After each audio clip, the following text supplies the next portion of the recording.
Hi guys. Today we're doing an AtCoder regular contest. This is, apart from the ACL contest, this is my first one of these, so it should be interesting. And I don't really have that much more to say. Tomorrow we're doing the Div 2, but that's about it. I'm gonna update the sub count as always.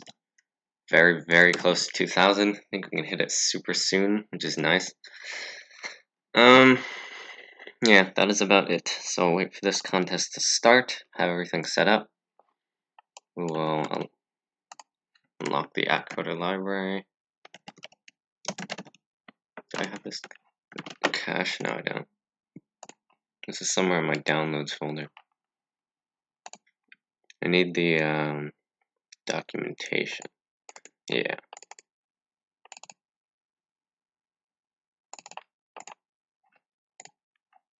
Okay. We are ready, I guess. Not exactly, but.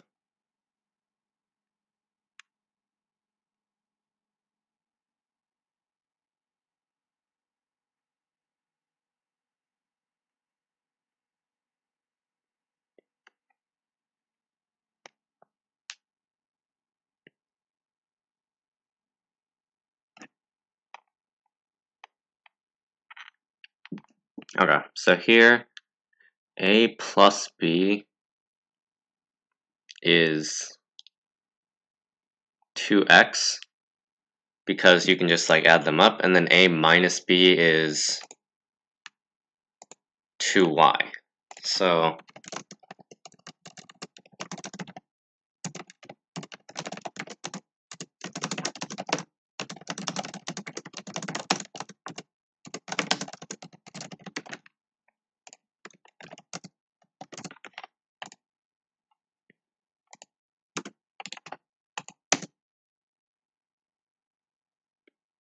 what?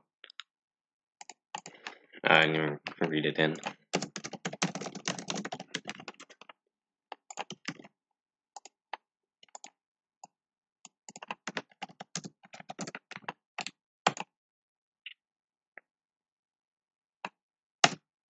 Zero 2,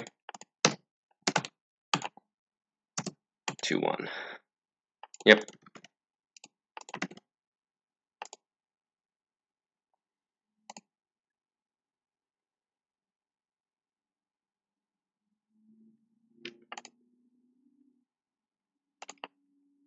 Okay. We have string s length n.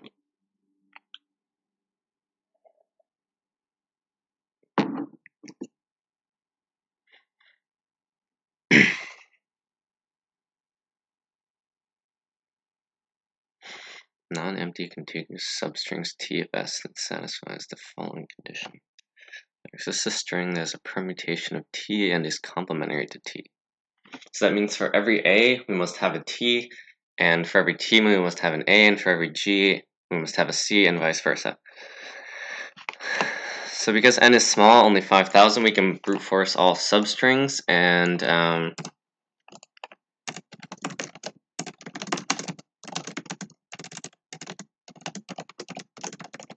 we'll do some stupid like this.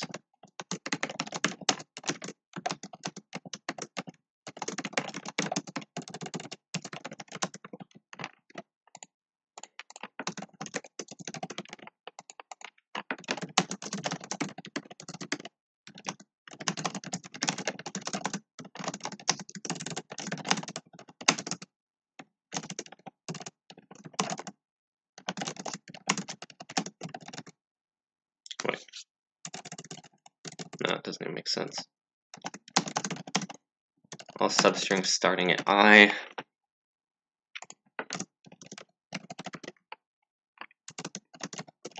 So basically the number of A's and T's must be the same because they have to match each other, and the number of C's and G's must also be the same.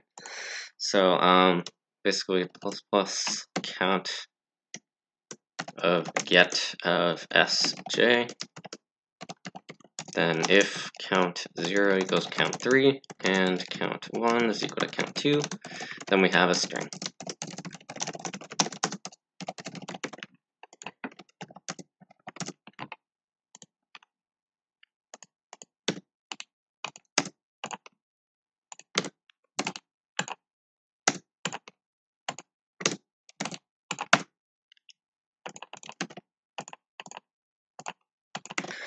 What's the big idea?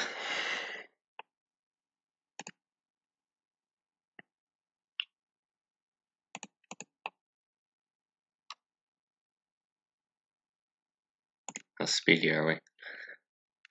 Imagine not the most speedy. We're not terrible. Okay. Whatever. The beginning isn't a big deal. So we have 2 end floors. Elevators. Gross.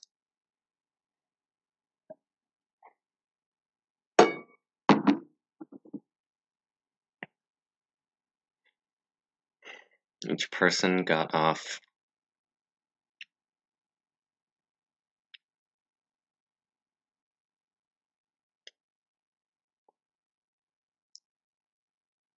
at floor AI, on at floor AI and off at floor BI.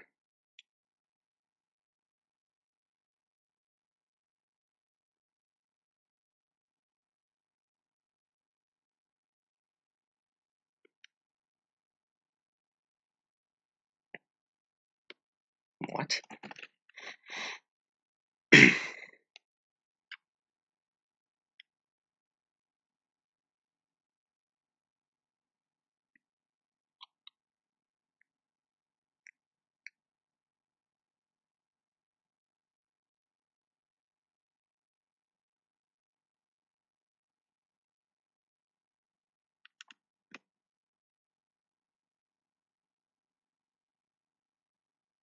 Oh, I see. So it's just equal to the distance between them and their, like, okay.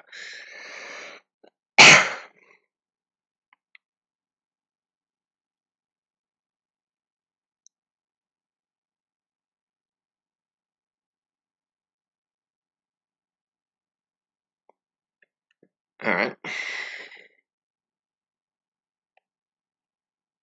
So it's like a permutation of 2n that we have to break into 2 sequences. And only one person got on or off at each floor. So when is it not possible? I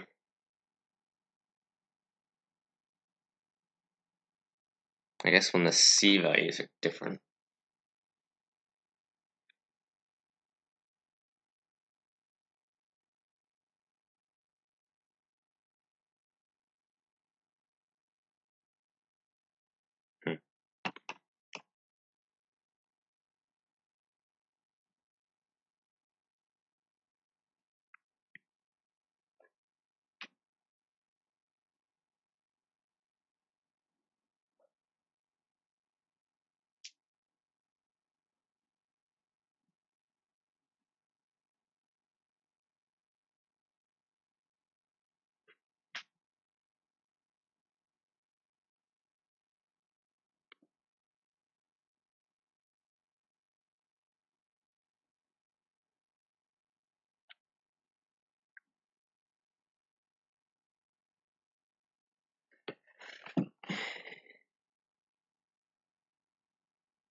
So let's say there's something here with, like,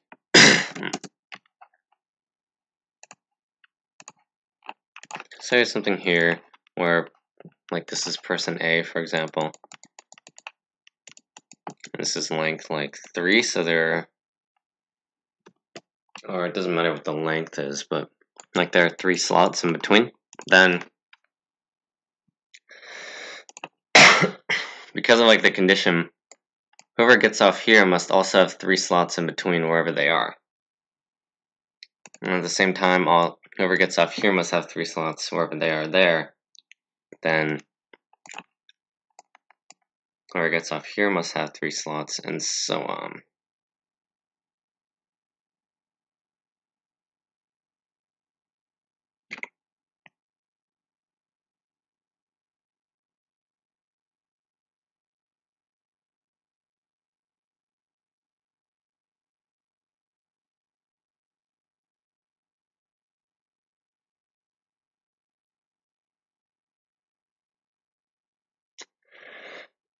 It doesn't mean this is like impossible.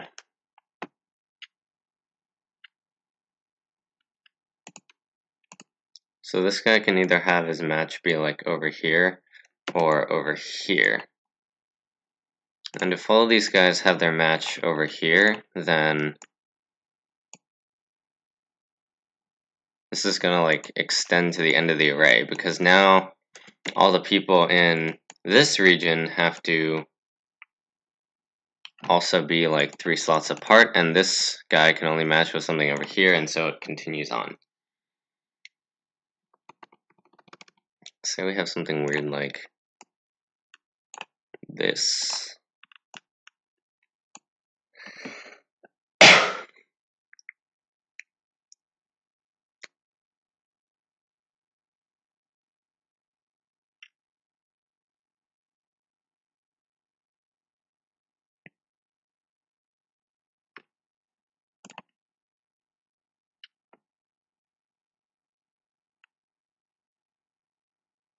Kind of annoying.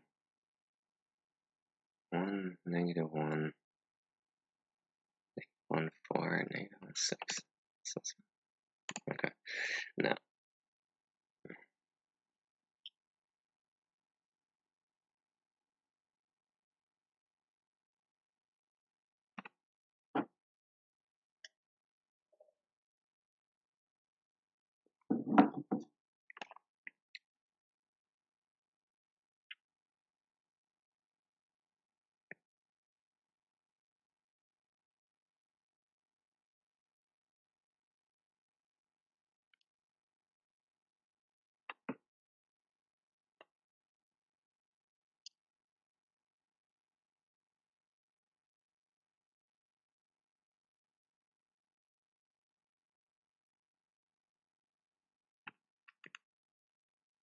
So I guess we can assume we don't have duplicates, which means if we read in both of these sequences,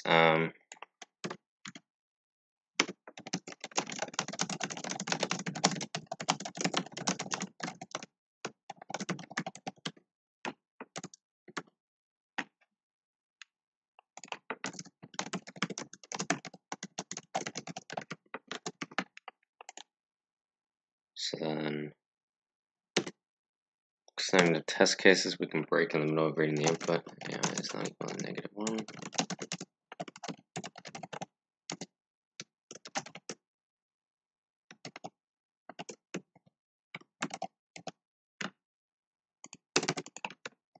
So if this is already greater than 0, then that means we have a duplicate.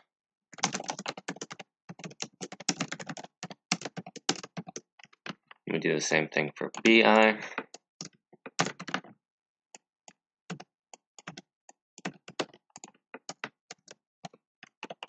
And we can just immediately check if AI not less than BI, then it's also impossible.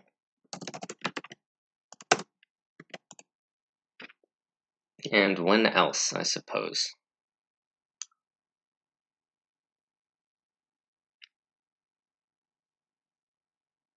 So it's like consider the person that goes first. Either it doesn't exist, in which case we have kind of freedom over it, or can we lose like both of the records at once? I guess we can.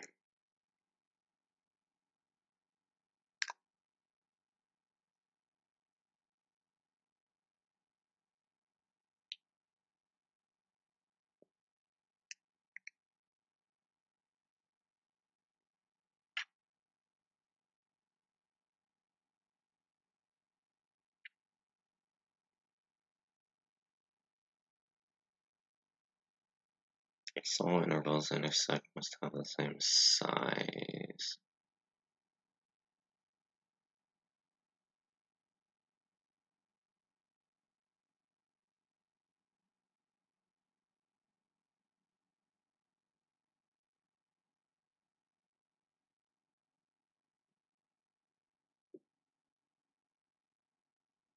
How does that work?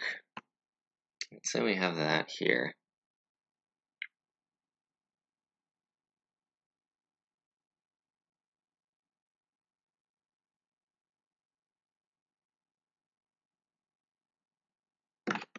Actually, I don't think this extends past. I guess this would be like up to here. And then there's no free space, so now these intervals are kind of complete.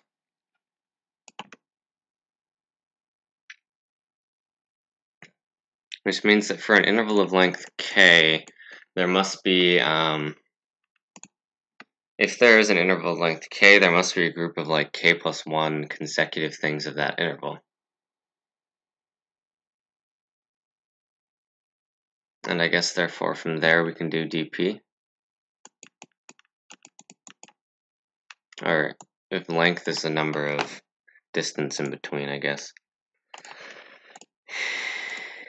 So, dp n plus 1 equals 0.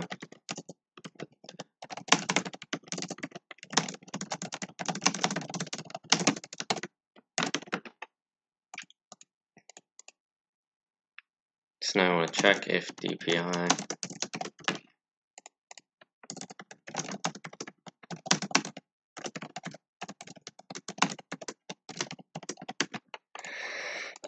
and now I just check if it's possible to put these like together.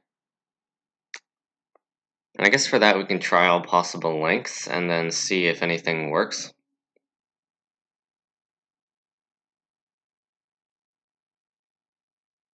It's so annoying though.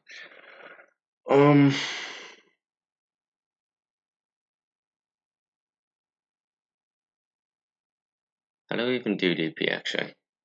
Because it would also depend on whatever we have left.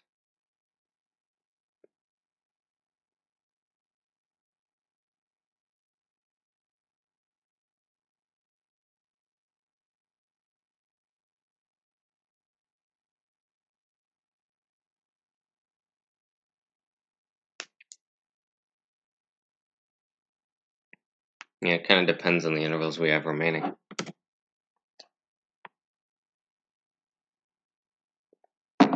Okay, this seems very annoying.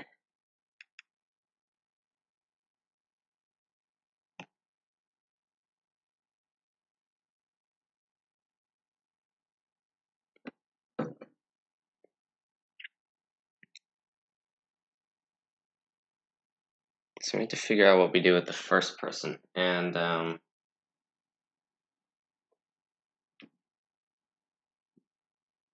well, that of course will depend.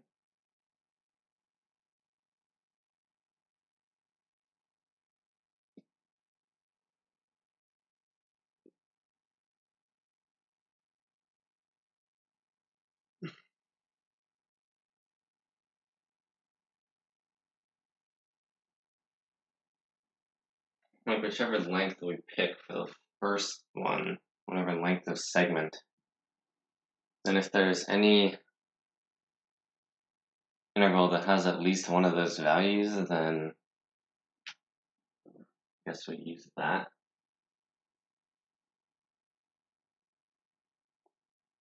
Yeah, this is very annoying.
another thing which probably isn't that useful is that like this sequence, the like intervals that we have are kind of always even because it's you have a start and an end for all of them.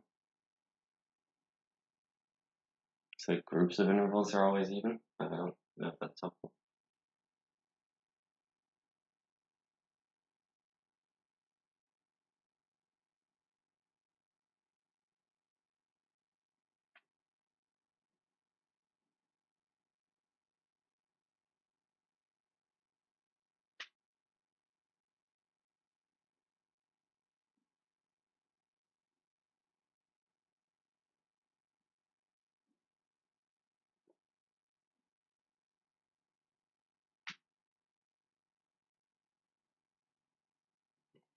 Am I missing something stupid here? What's happening right now?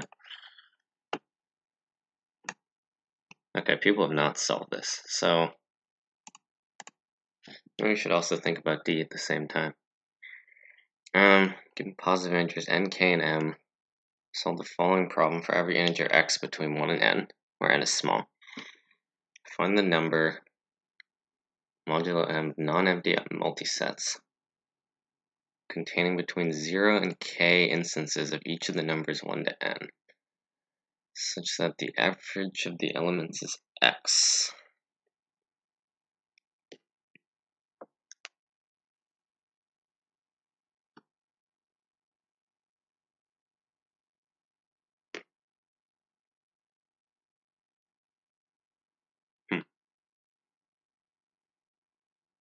So that's small.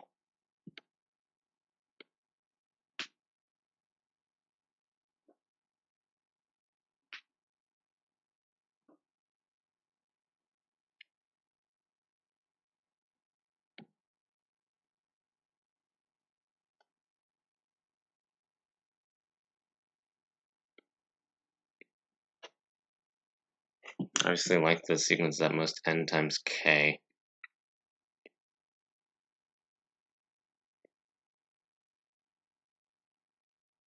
Average is kind of difficult though.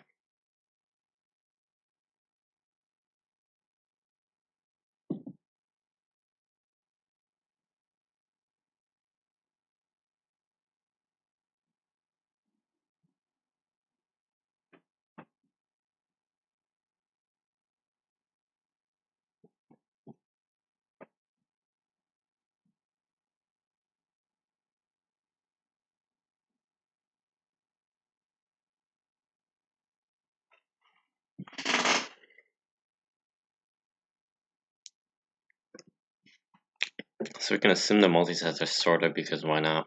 And then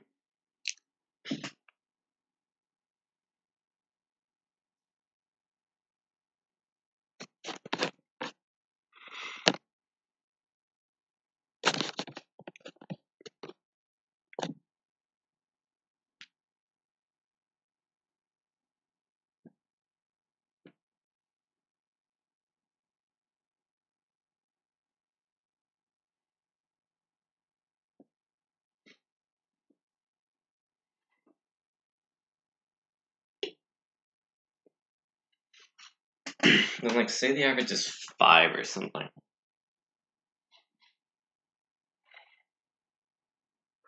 If the average is 5, everything before 5 is less than 5.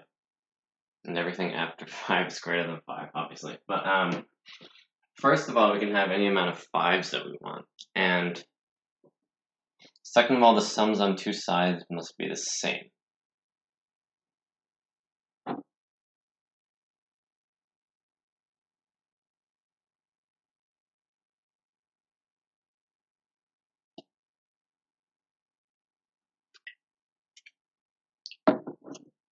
Or rather, not necessarily the sums, like the distances. Does that work? I don't think it works. I'm not sure if it works. So the sum is at most n squared k.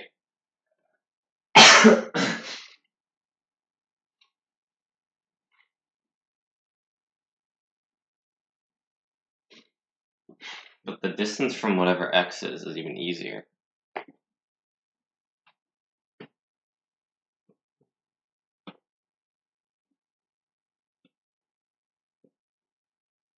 So we fix x, let's say, and we have like a lot of possible things to do, I guess.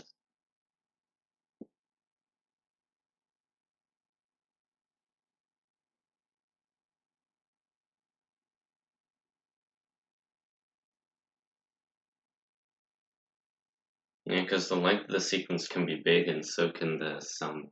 It's like a lot of stuff to do.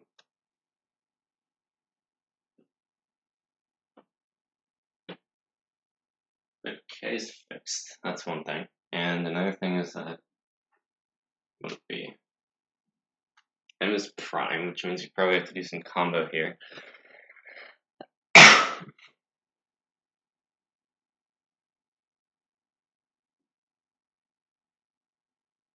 I don't know where that would come in though. So if we fix some x, then now all numbers less than x are like positive, and all numbers greater than x are negative or something.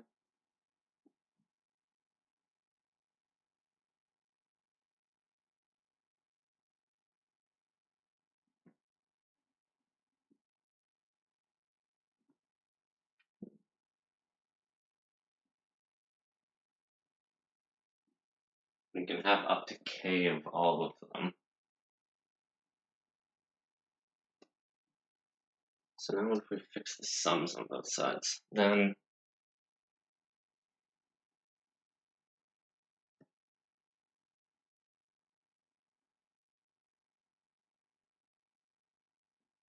is there some easy way to do that?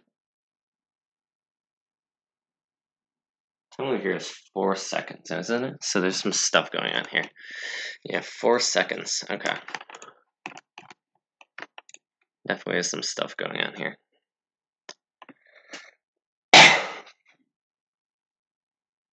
The average is x. That implies that what?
Alright, so both of these are hard.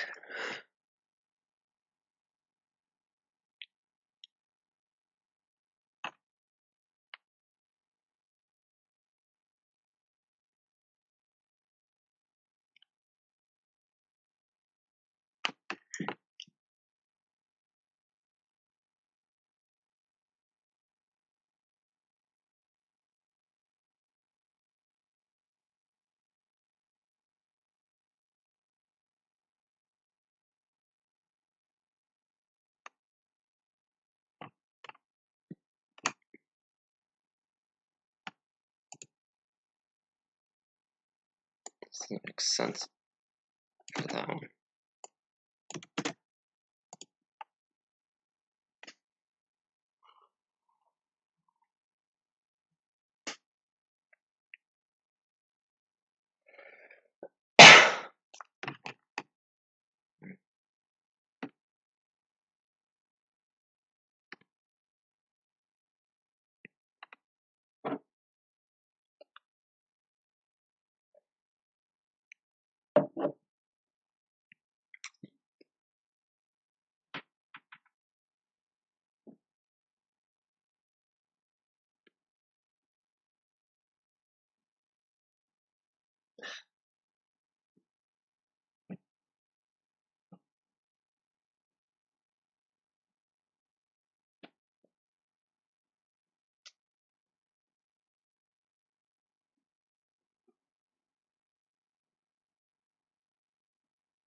So we think about like the naive knapsack, I guess. Just been kind of wandering around thinking about stuff.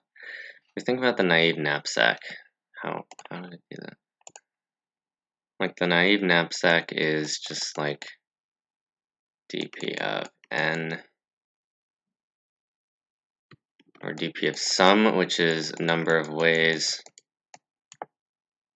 to get that sum.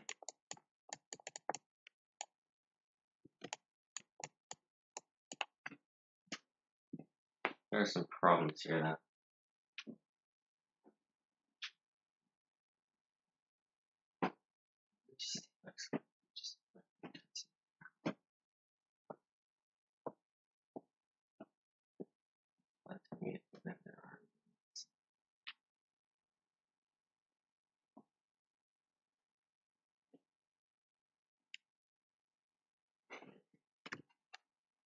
so the sum can be like on the order of 1,000,000.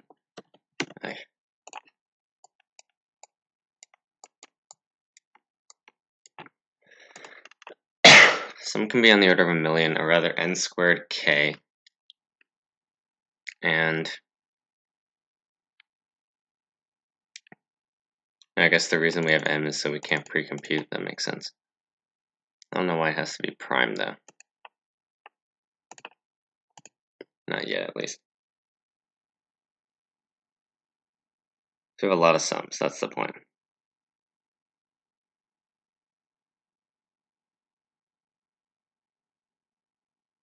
But the sum isn't enough. What we kind of need is the average.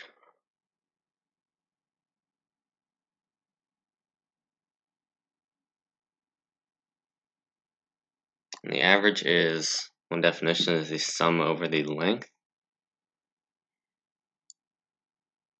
which of course doesn't work because we have nk possible lengths, or n times k plus 1.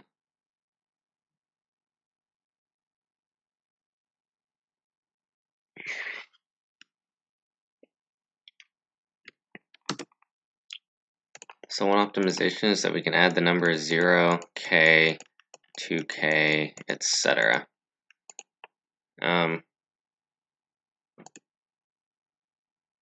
Although adding 0 doesn't form a new sequence, so it's more like we stick on k, 2k, etc. And therefore, whatever sum we previously had will have, it's kind of like a weird prefix sum, in a sense.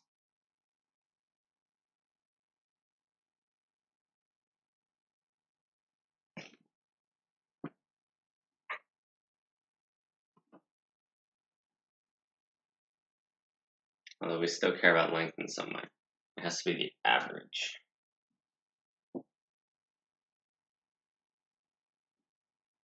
So if we fix x, then we have like n to the 4th times k, which doesn't work.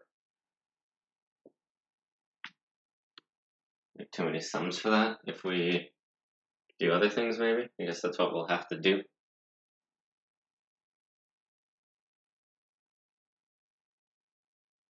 What if we fix, like, not the average, but something else?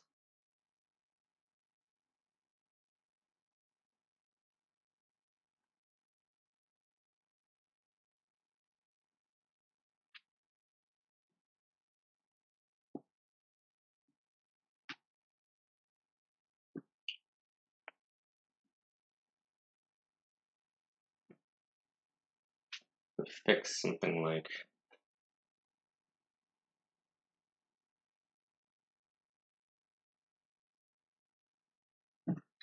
okay, so here are the numbers. We have n possible averages. We have nk lengths. This is a v, kind of.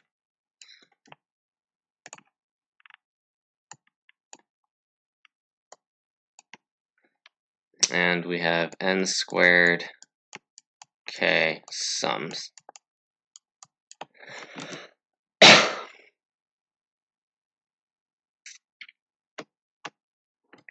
So if we want the average to be x, then it must hold that, like, the sum of AI minus x is equal to 0. So we can store these sums, but there are like too many of them, is the problem.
I just realized something cool actually.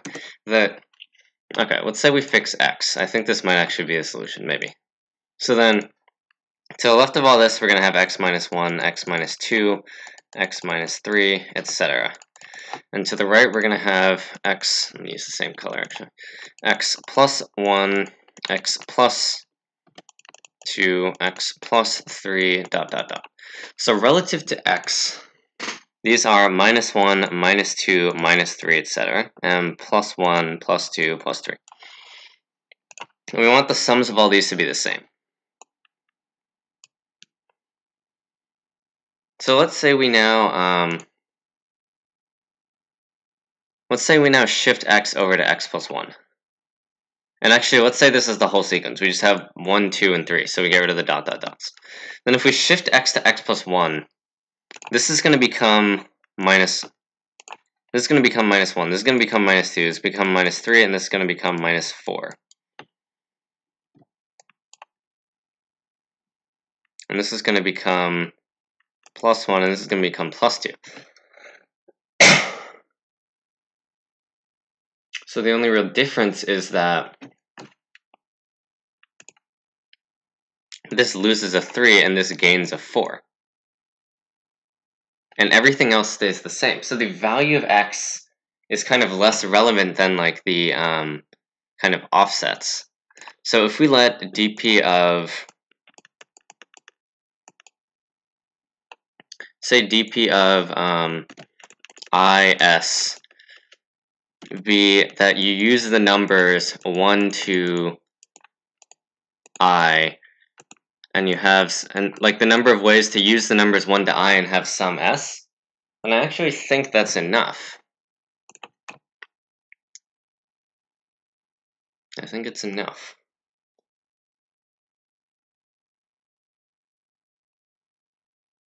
Yeah, it should be. So let's move this over to some temporary file. That was my like not good C solution. So now we do C into N to K to M. And so now I guess we just do some stuff. Like, what's the maximum possible sum? It's N times N minus, no, N times N plus 1 over 2 plus, or times K, which I just, 100 times 101 over 2 times 100, so 505,000. Let's just do 600,000. Just to be safe, I don't know, why not? So we have 4 seconds here. We can make these longs, whatever.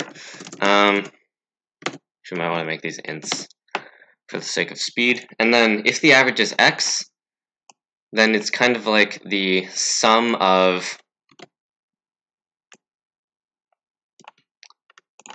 dp of, so on the left side we have x minus 1 numbers, and on the right side we have n minus x numbers, I think. Yeah.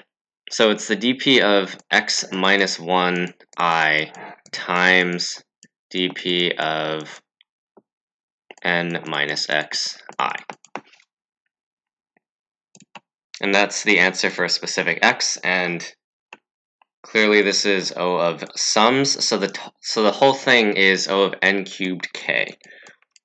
I think that should be how it works. Could have made the time limit a little nicer, like maybe have these be 90 or something, but whatever. I think we can pull this off. Okay, so now let's so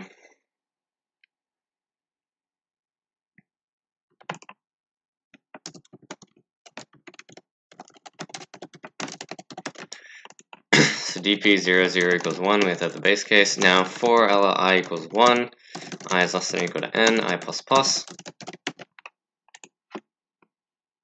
Actually, we don't need to add. Now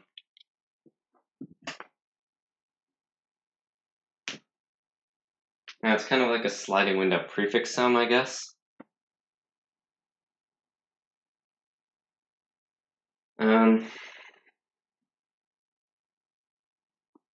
How'd this work? So LL presum I equals 0.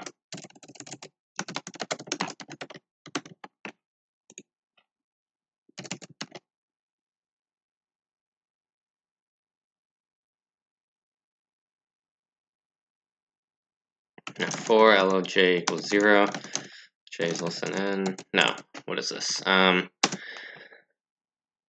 We can just make this find your 50,000 j plus plus. Then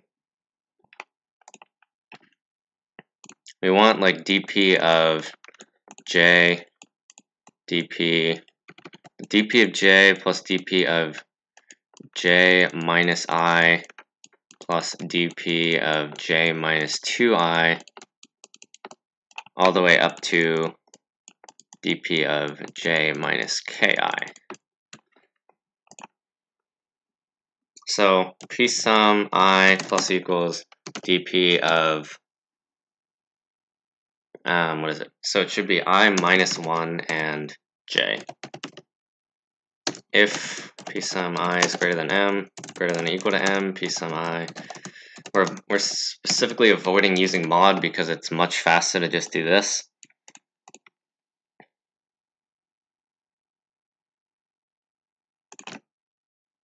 It is necessary, we can do ternary operators, but I don't think that will be. Then, what's next? So now we... No, wait, this should be,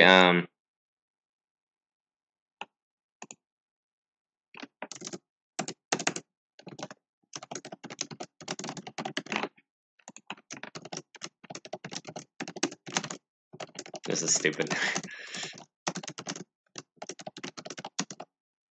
Using the same trick to maintain j mod I because that's what we need to increment for the prefix sum.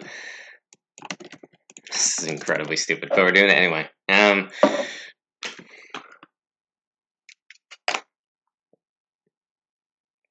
I just don't want this to time out on me.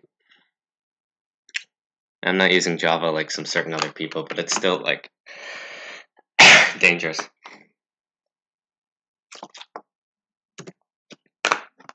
So now lo prev.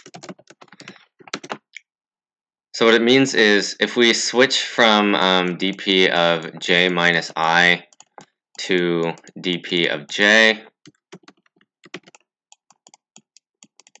and the difference is we gain dp of j, and we lose dp of j minus k plus 1 times I.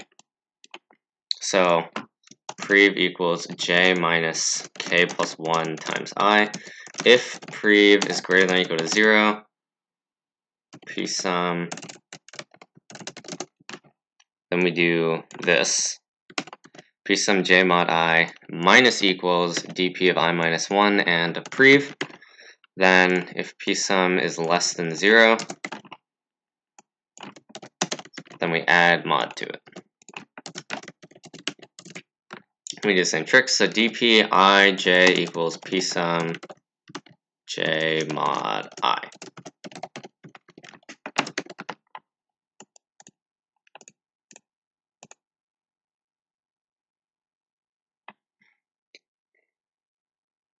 Okay, now we continue. For LO x equals 1, x is less than n, x plus plus. LO current. Do the same loop kind of.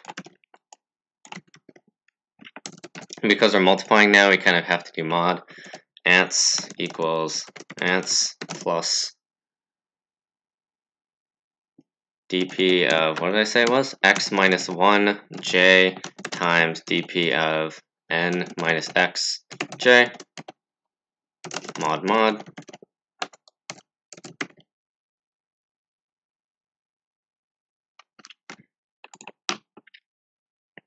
So then this considers everything except for x itself. And we can have 0 times x, we can have 1x, all the way up to k times x. So that gives us k plus 1 possibilities. Ants times k plus 1 mod. However, we have to subtract 1 because we can't have the empty sequence. Like we can't have both 0 x's and everything else have some that, which actually means we have to subtract the number of ways to have 0 on both sides. So ants equals ants minus dpx minus 1, 0 times dpx minus 1, no, and minus x, 0, mod mod, and ants equals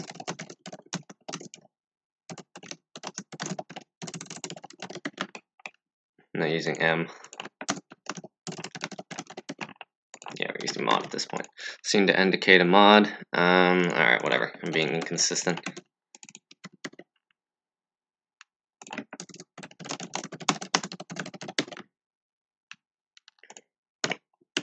Okay, let's try it. It's probably wrong. I assume it will be wrong.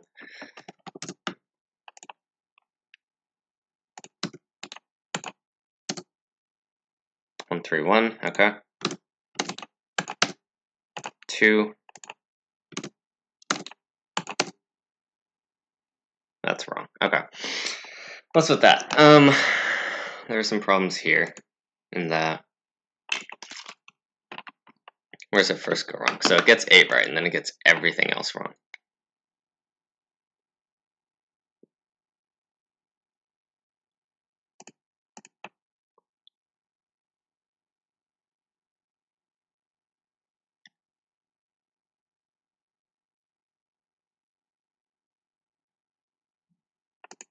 Now, why is that the case? Let's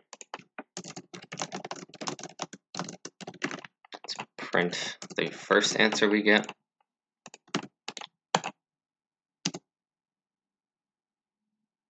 It's negative. What? Is this overflowing somehow?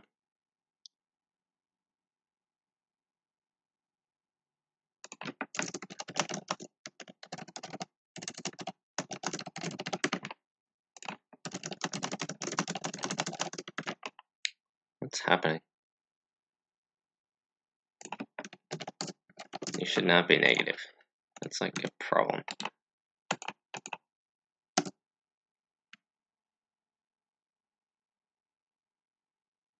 Okay.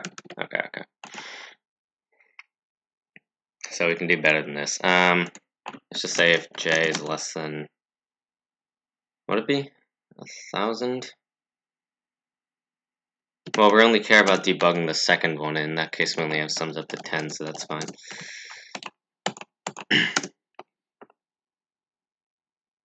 How is this possibly negative? What have I done here?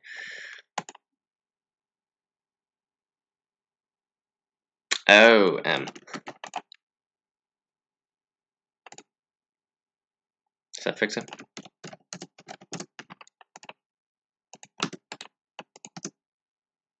Indeed it does. Okay. So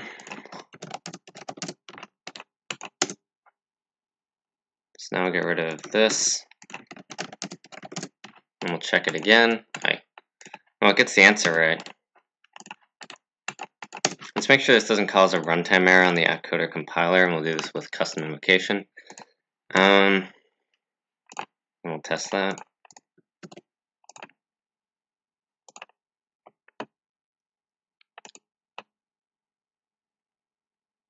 Okay. Let's see. So is everything right? We have 105. Let's just 100. Does anything crash? Oh, it runs pretty quickly. And we get a bunch of numbers. I don't know if they're right, but we get a bunch of numbers. None of them are negative, none of them overflow. Okay. We don't get a runtime error. Let's try it on here. Just make sure it doesn't crash. 100, 100.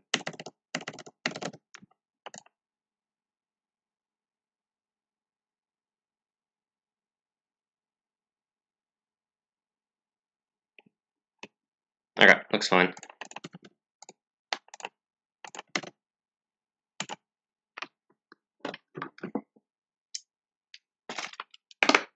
That took a while.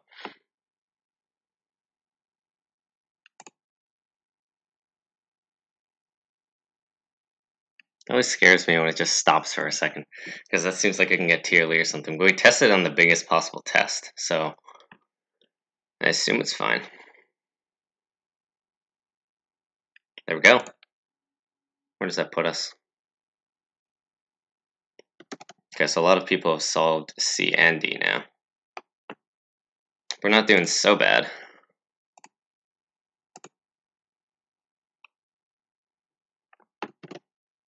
Okay, I guess the next move is for D or C because everything else is. How many people have solved E? 1, 2, 7. Okay. Hey, whatever. It's not a good idea to do this. Let's show rated only because that's kind of its own thing. Cool. So we got that one. We were very careful on it, even though it ended up being unnecessary. It's still a good idea to be careful. And that's kind of cool. I'll explain this after.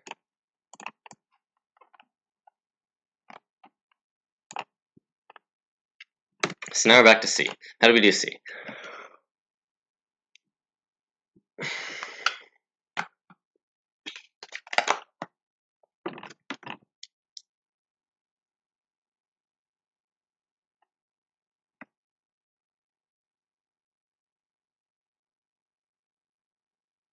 Recorded the sequences A and B, but unfortunately we have lost some of the records. Right. So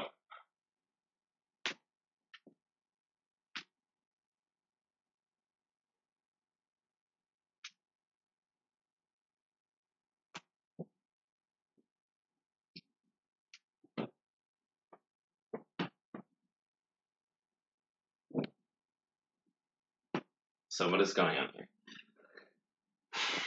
Well, something interesting clearly. And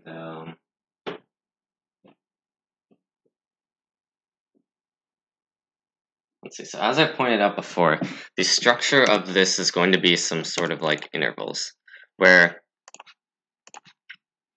let's say 1 ends like 3 later, right? Or 2 later. Then whatever starts here also has to end 2 later because of the problem statement.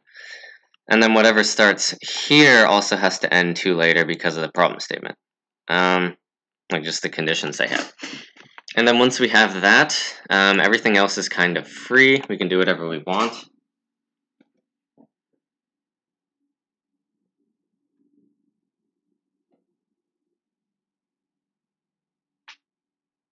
Maybe we can do DP. Because, so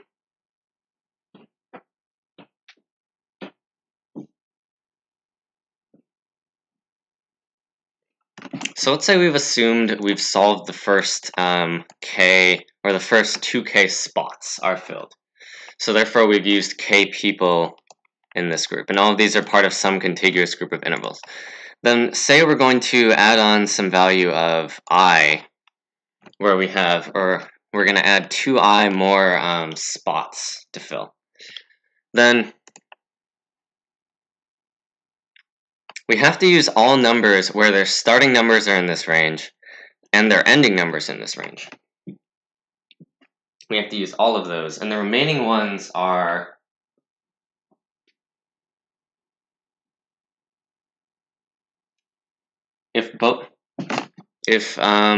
if there's something where the starting number is inside the range and the ending number is outside the range, it's impossible. If both the starting number and the ending number are taken, but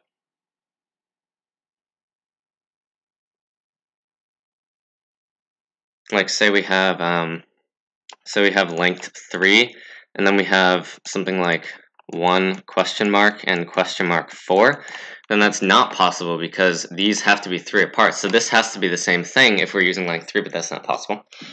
So that's also a thing we have to check. And kind of everything else is simple because we can just fill it in with the ones we have yet to use, the question marks. So our DP state can kind of be the number of things we've used and the number of things where we have 2 question marks. Because if either of them are fixed, then we know they have to be in some position. Okay. I don't know what happened just now. I think I just woke up or something because suddenly I just solved both of these and like instantly. I genuinely don't know what happened. Okay, so let's do that. So we can have DP now.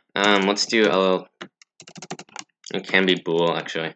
Bool DP of what will it be? So it will be 2 of 5, just the number of spots, and then the number of question marks, so 1 of 5.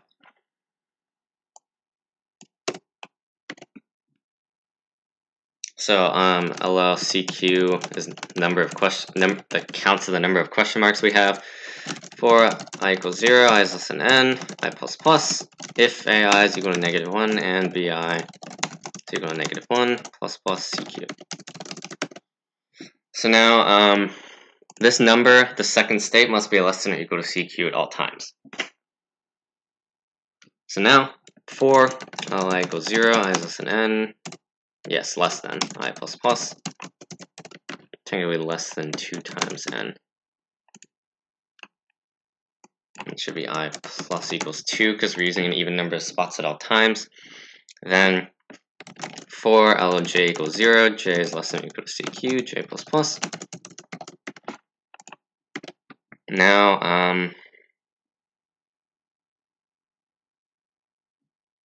here's where the trick comes in, I suppose.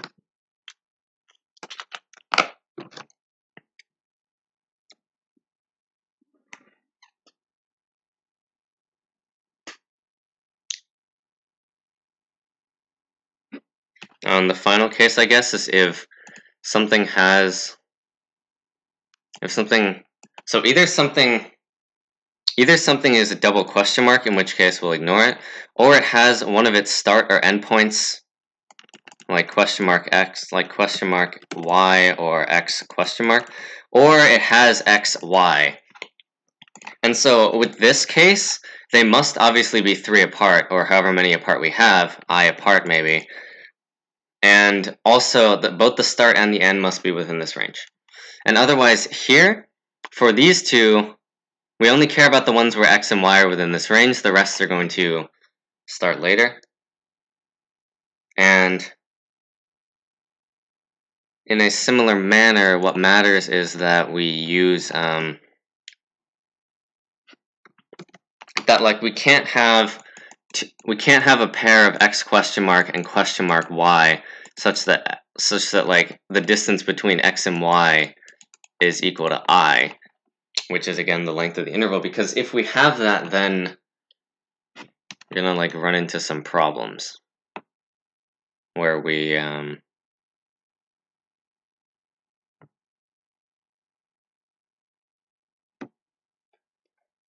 what are we gonna have actually? Yeah, because we're gonna say this is here, and then it's gonna match with some unknown spot here. But then we also have something that has to end here, and it has to match with some unknown spot here. But those are both taken. Like both of these spots are taken already, so we can't like put 2 people in the same spot.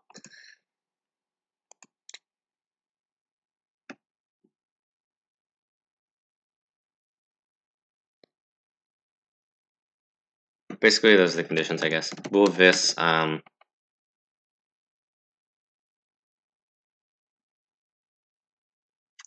let's see, we can just make it 2 times n. Then for L count equals 0. We need to use count is the number of like these 3 groups that we're going to use. The rest of them we're going to fill in with question marks. And this count must be less than or equal to I, otherwise we have too many intervals, I suppose. So now for L of k equals 0, k is less than n. We're going to iterate through all the intervals. This is of course all just n cubed because there are n things, and n is 100, so that's fine. So if AI is not equal to -1, or if AI is not equal to -1 and BI is not equal to -1. So we're gonna just like have this possible flag that we're just gonna do. And then in the final part, if it's possible, then alright, we can first check if dpij.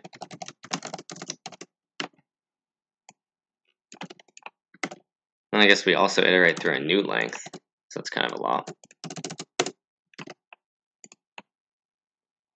But not all of these states are going to be reachable. For LL, k equals 0, k is less k plus I is less than or equal to 2 times n. K must also be even.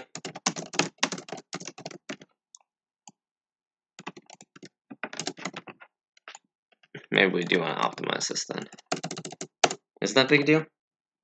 Alright, this should be 2.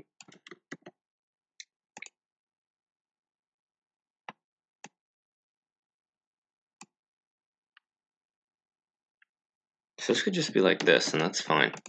Yeah. So then for L equals 0, L is less than N, ALL plus plus. Technically we can optimize this by not going through question marks.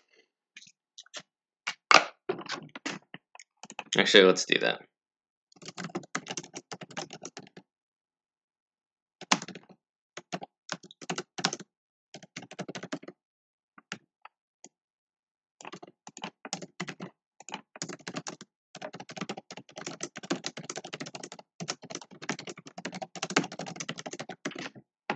I'm not really sure how this is going to affect time, but I assume it's going to be, if we have this optimization, then for the case where there are all question marks, it's not going to be that bad. And so I think there's going to be some like middle point. Whatever. I'm just thinking about constant at this point. This should theoretically optimize the constant by quite a bit, at least factor of 2 or 4. Something like that. So if possible, then dp k plus I j plus, what would it be? Then it would be, we'll figure that out later. So for pair long of x of non-q, if x dot first is not equal to -1 and x dot second is not equal to -1, then if visited x dot first, or no wait. So first of all, if x dot first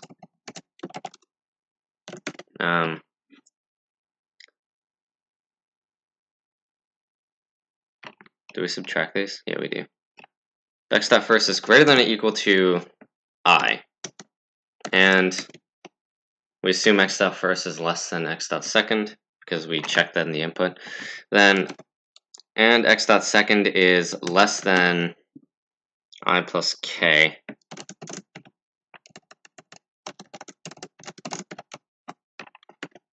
So if either of these are true,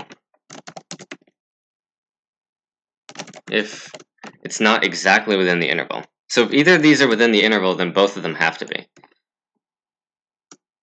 So we can actually kind of do it like this. If one of these are true but not the other, then automatically we're screwed. Pos equals 0, and then just break. Else, if both of them are true, then both of them are within the interval. Then, what did I say here in my own drawing? That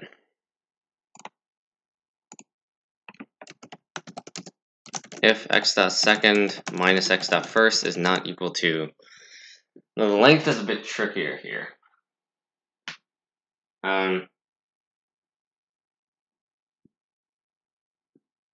I guess it's just k over 2.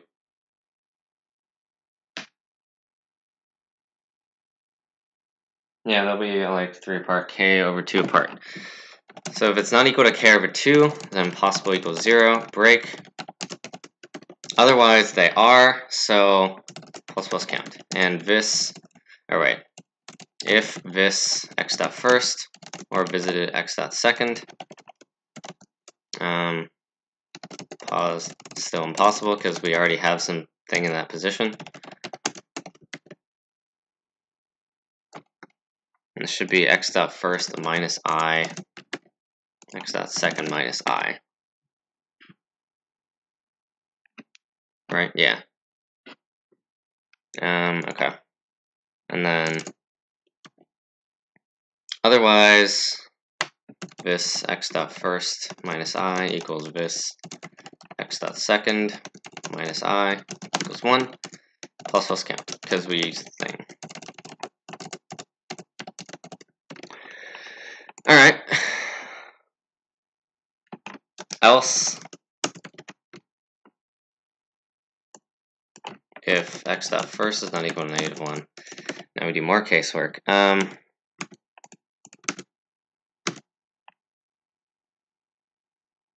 So if x dot first greater than or equal to I and x dot first is less than I plus k, then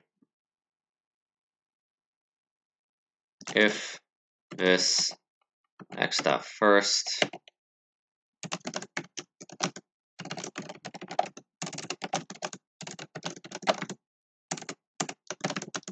both positions must be unfilled.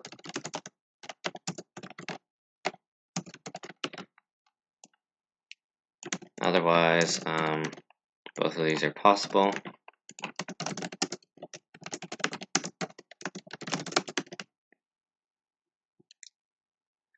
Wait, this else should be here. If x dot second is not equal to -1, which is implied, but I'm going to check it anyway because I'm lazy, or because I just want to be safe. And then we just kind of do the same thing, but replace it with second. So x dot second, x dot second, x dot second. This is x dot second minus k over 2, because now we're at the endpoint. X dot second, x dot second. And we replaced all of them just to make sure. Yep. Okay. So now, what is it? So it should be j plus, what would it be? So we use k over 2 things minus count. Then, if rem is greater than cq, pos equals 0. So if possible, then all of this is just to say that dp I plus k rem is 1.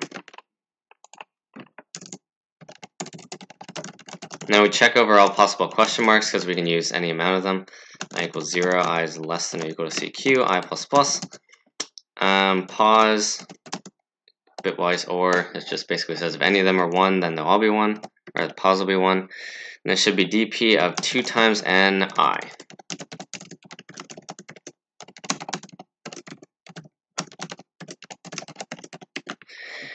There's no way this works, so let's read over it again. I just can't. It's not.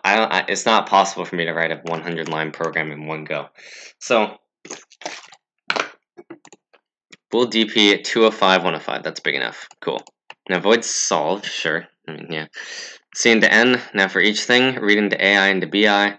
If this is not -1, then check if it's valid, and we'll decrement it so it's in the range 0 to n minus 1. Then, if there are any duplicates, it's impossible. And if any AI is greater than any BI, or greater than or equal to, then it's also impossible. Now we make a vector of the things that don't have both question marks.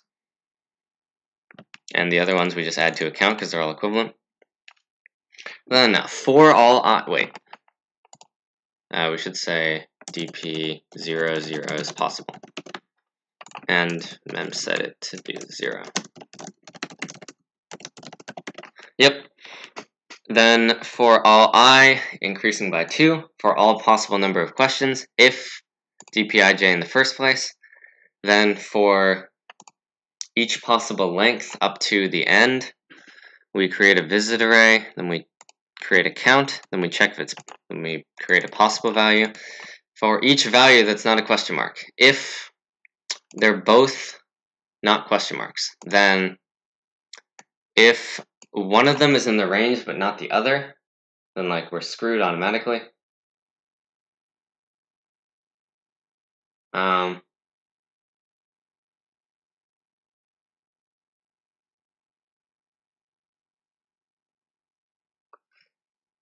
Otherwise, if they're both in the range, then we check, first of all, their distance apart has to be k over 2. That's just like a condition.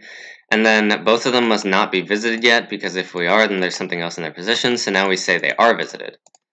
And we continue. Why is there so many indents here? And we continue. First, we set all these to visited. So now we check if the first value is non-fixed, or it is fixed, and if so, it must be within the range. And actually, this can be more strict. It should be less than I plus k over 2. Because if it's greater than, then the second value is going to go out of bounds. So actually, this should be the same thing. This can be within I plus k over 2. So then if visited this, if both of them are visited, if either of them are visited before, then we're screwed. We have something else in their position. Otherwise, we do set them to visited. Then we do it like this. If x dot second is not equal to negative 1, then if x dot second is greater than or equal to I plus k over 2 and less than I plus k, then if either of these have been visited before, we're screwed. Otherwise, set them both to visited, increment the count. Now the remainder is j, which is the number of question marks we've used already, plus k over 2, the possible number of intervals we have, minus count, which is... Wait, should it be k over 2? I think it might be more, actually. No, it's exactly k over 2, because each one uses 2 of them. J plus k over 2 minus count counts the number of non-question marks we have. So if rem... So this is the new number of question marks we've used. If this is greater than the number of question marks we have, we can't do it. Then if it's possible, set the dp to 1. And then check the final thing if it's possible. For all possible number of question marks, see if any of them work. Actually, no, it should strictly be the number of question marks we have, because we have to use everything anyway. 2 times n CQ. Yeah, that should be a thing. Still don't think this will work. What? What did it read? Huh.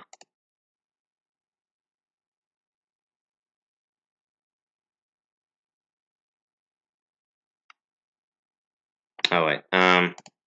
AI is not equal to negative 1, and BI is not equal to negative 1, and that.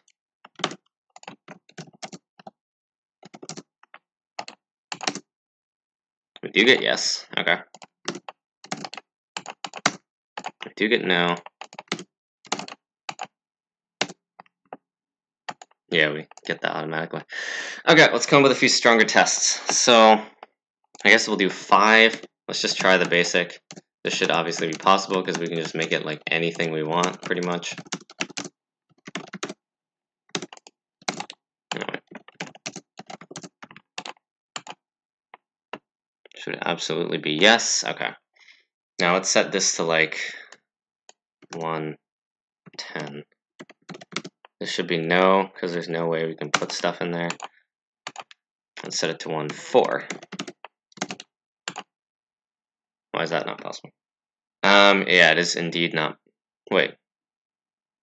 It should be possible.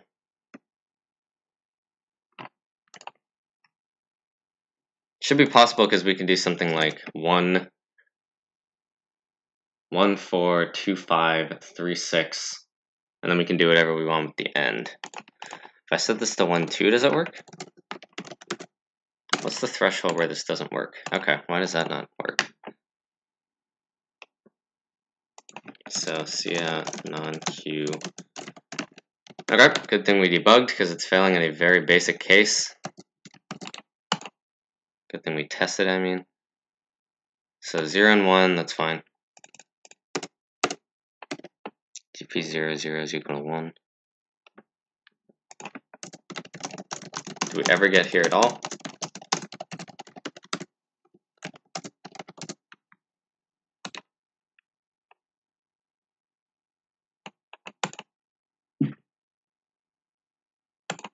Two and 0.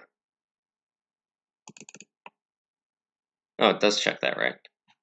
Wait, let's say we use 4.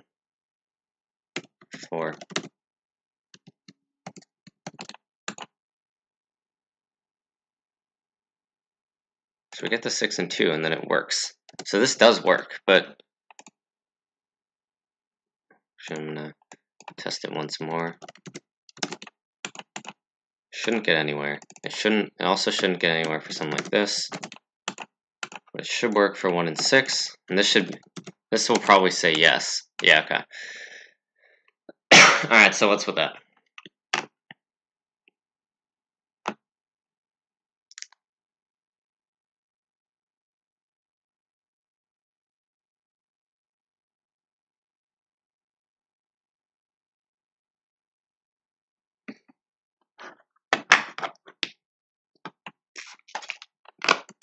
There's also another condition we can check.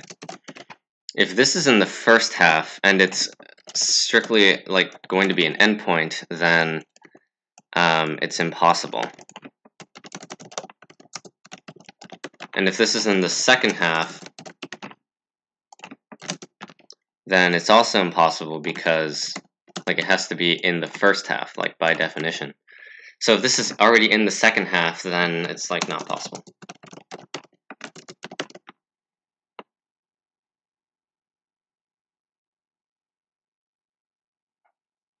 That shouldn't change anything though. What should happen is, what is happening here?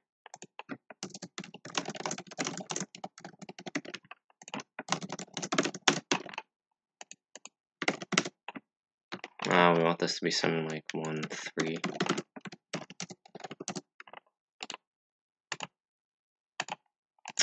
Else if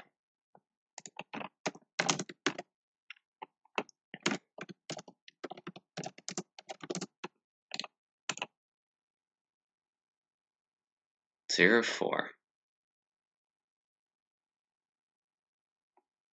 Wait.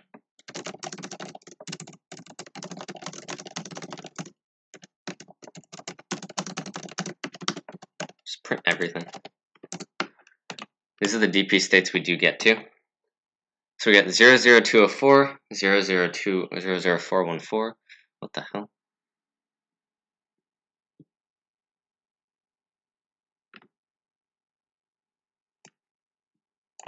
Let's move this here.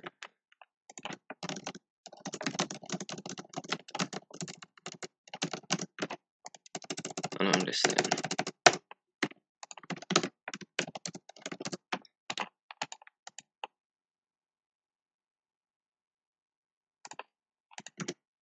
So 00204110. 00414111. Okay, wait. So how's this already now possible?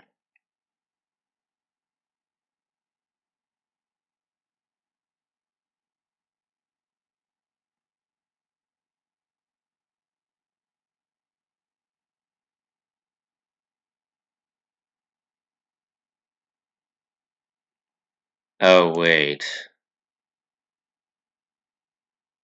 Okay. This has to actually be between the range, otherwise that doesn't make sense.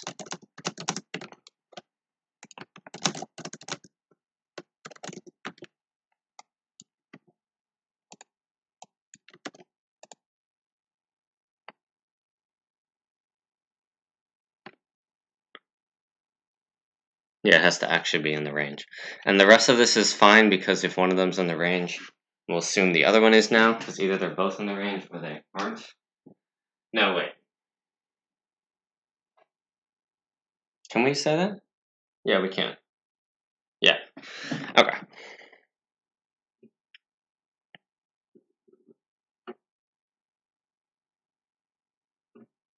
So if one of them's in the range and the other isn't, otherwise neither of them are in the range, in which case it's fine, or both of them are in the range, then we have to check them. And the rest of these are fine because it's only one of them, so we already checked that they're in the range, I suppose. Okay. A lot of cases here. A lot of cases. I wouldn't be surprised if I missed one. So now we get to yes. Finally. These samples are very weak, sadly.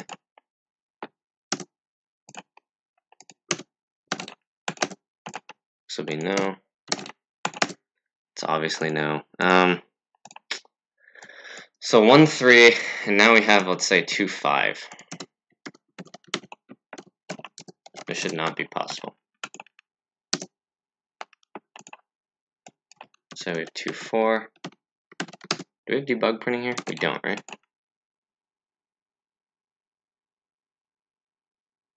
That's a problem. This should be yes.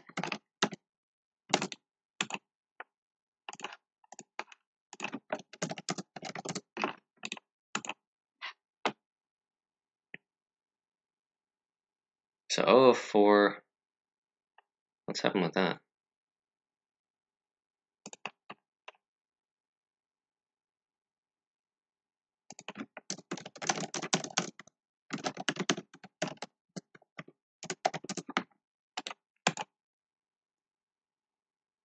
So we get to 1, 3, and that's fine, but then we have a problem with 2, 4.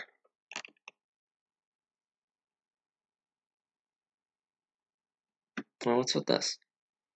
For pair LLX non-Q, if X not first, it's not going -1. And if one of these are in the range and the other isn't, then that's bad, but if both of them are in the range, then what?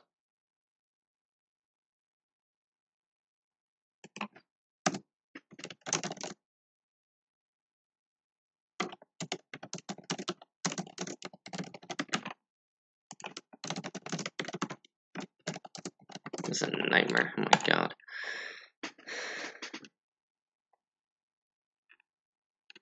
We have 30 minutes left, right? Yeah, okay. 2, 1, 3. Okay, wait, what? Why does it not check both of these?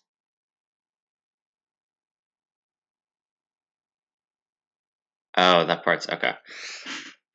So we get to 1, 3, but then we get to O2 and we have a problem somehow. Why do we have a problem at O2?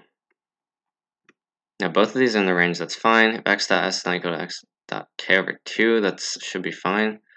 X.f greater than or equal to I, less than I plus k, equal to I, and x.second is less than I plus k, fine. So if visited,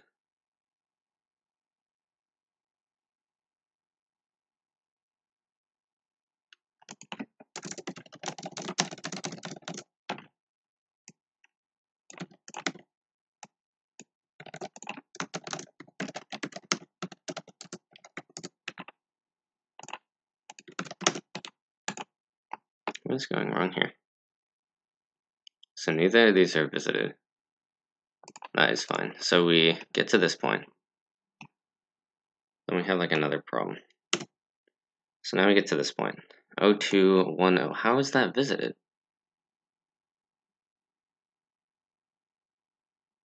I am uber confused.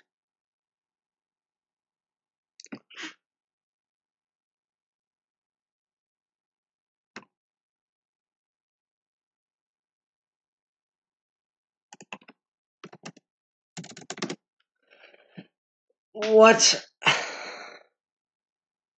I is 0 here. So visited x dot first minus I should be 1. These should be 1 and 3.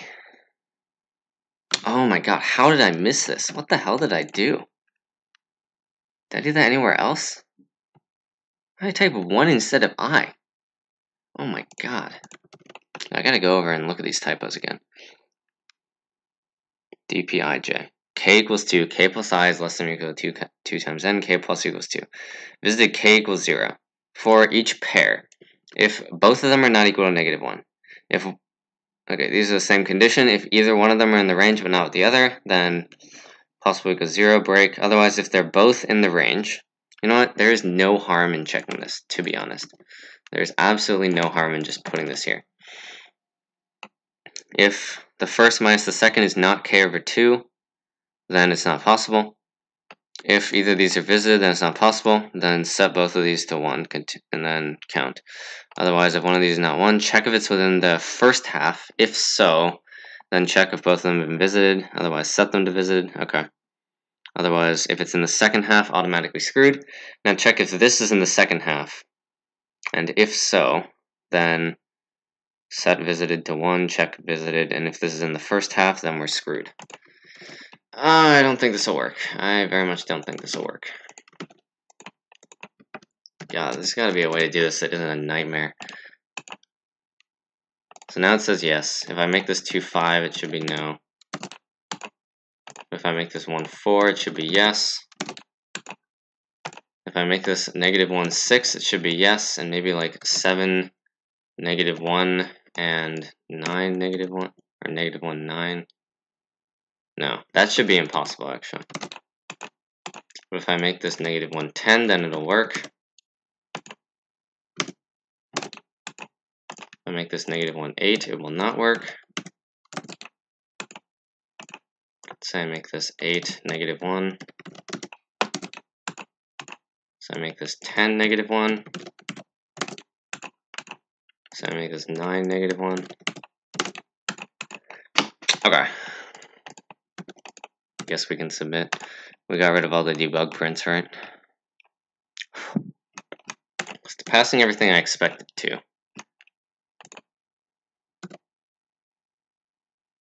And we're checking if there are any duplicates. If so, no. And if there are already any anything where AI is greater than or equal to BI, no. I'm scared. I'm very scared of this. It's probably going to get wrong answer, to be honest.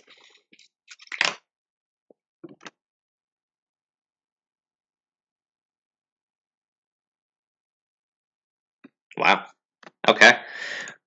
That was very quick to judge, actually. How are we doing? Okay, so now people have E. Can we solve E in this much time? To be honest, this is not a bad rank. I am fine with this. Yeah. We weren't the fastest, but we weren't bad either. Nonetheless, we can look at E, see if it's possible. How many people have F? 7 people compared to E with a lot more. E is actually worth the same as D. But it's also math. Great. So given is an integer sequence of length n, a1 to an. An integer sequence x, also of length n, will be chosen randomly by independently choosing xi from a uniform distribution on the integers 1 to ai for each I. Okay. Compute the expected... Oh my god. N is 6, ai is 10 to the 9th. Huh. N is 6.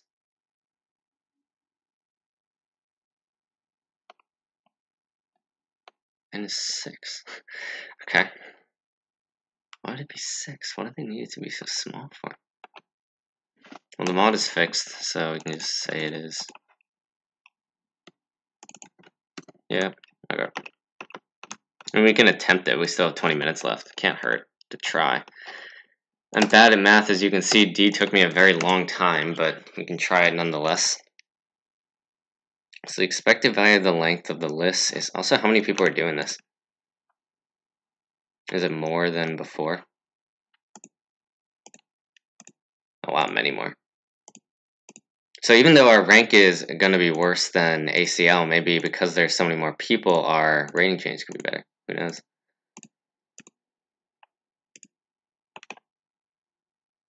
$55.08. Jeez. How many did ACL? Let's see.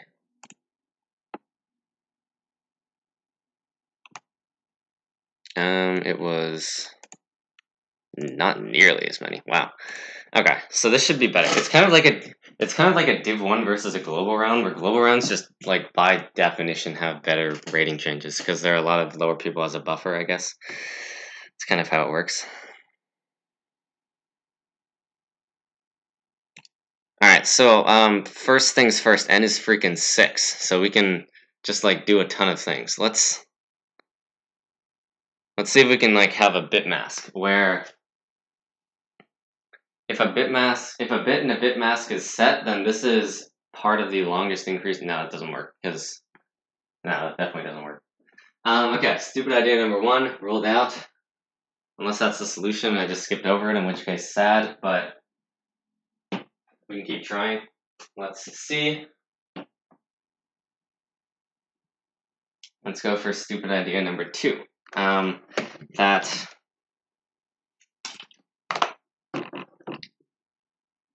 something. What is that something?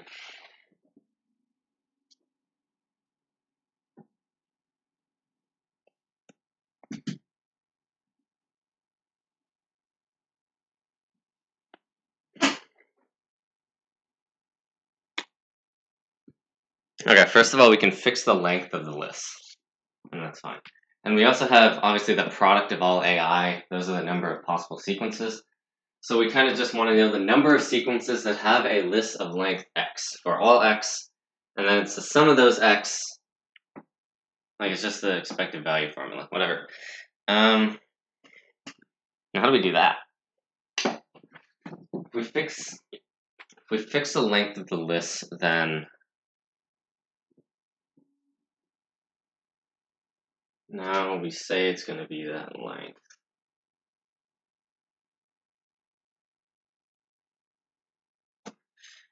And there are not that many possible values of a.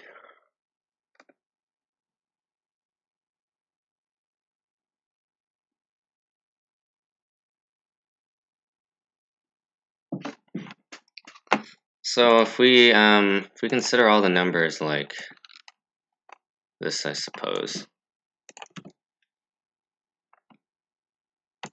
Consider all the numbers like, let's say we just list out the numbers in sorted order. For example,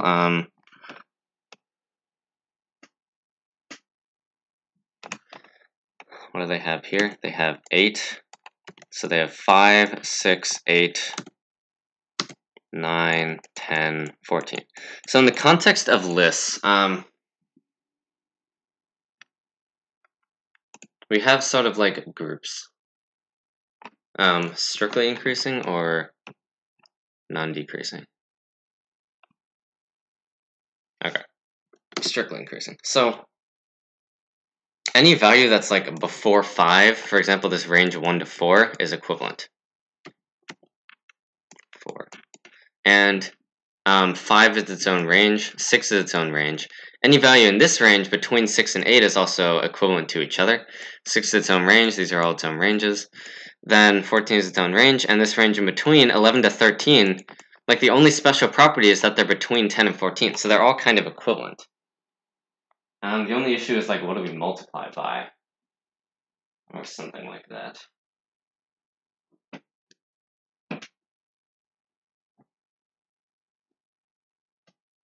So we have at most,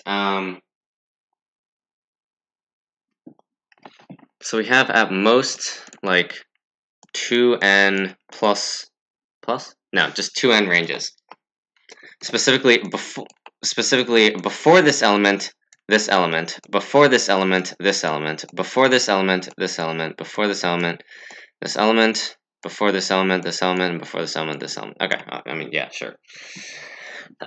So that comes out to 12, and then each value can lie in one of these ranges, so we have up to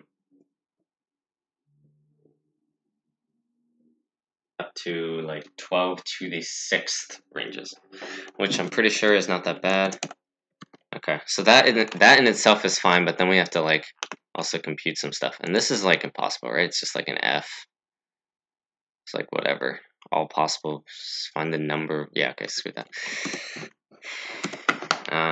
What's up? So the only way people are going to beat us now is if they solve either f or like a, b, c, d, e.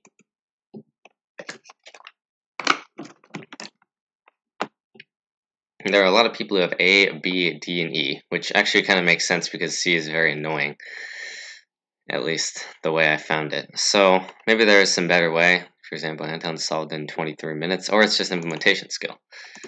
No matter what, it's going to like be annoying. So okay, I'm very doubtful of my ability to implement E in this amount of time, but I can do whatever I can, I guess.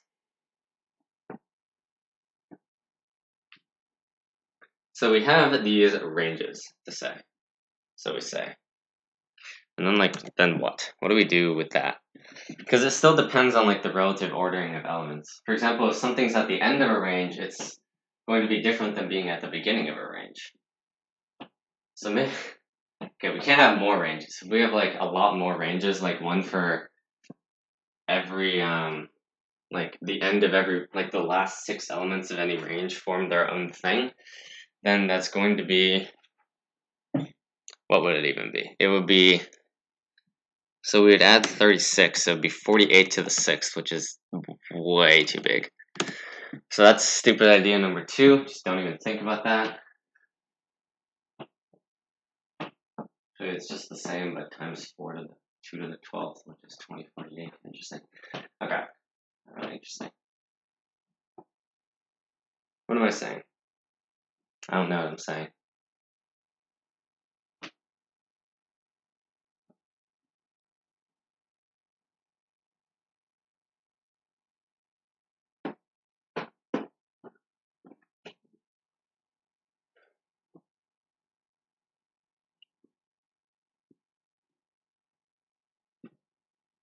I realized that like a lot of this screencast was just kind of me like just like wandering around, not doing anything, not interacting with the screen at all.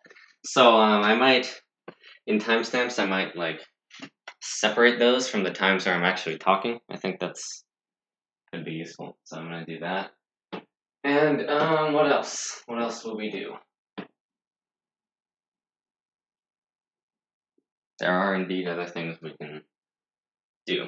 Like, for example, solve this problem. What about that? It's a good idea, isn't it? Why don't we try that? That is indeed a good idea. Or I can look at the standings and watch my rank fall. That's also a possibility. Okay, we're doing pretty well, though.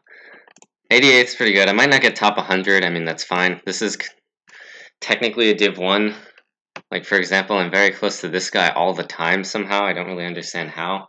Like, last round we were 3 apart, and a couple of Div 2s we were like 2 and 1 apart, respectively. So the fact that he's doing this means that my performance is okay. I'll take that as a metric. Yeah. Well, everyone else like had mistakes. I was just slow. I think, yeah. I was slow and careful, and everyone else was faster but had more mistakes. I guess that's how it would be. And a lot of people here just haven't solved much else, which is fine.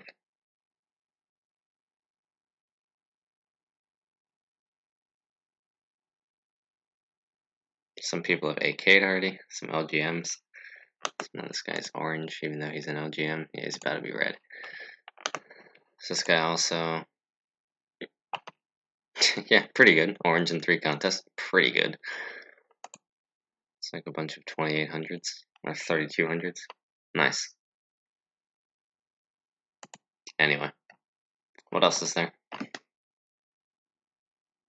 Prove the expected value can be represented irrationally. Yeah, what am I saying?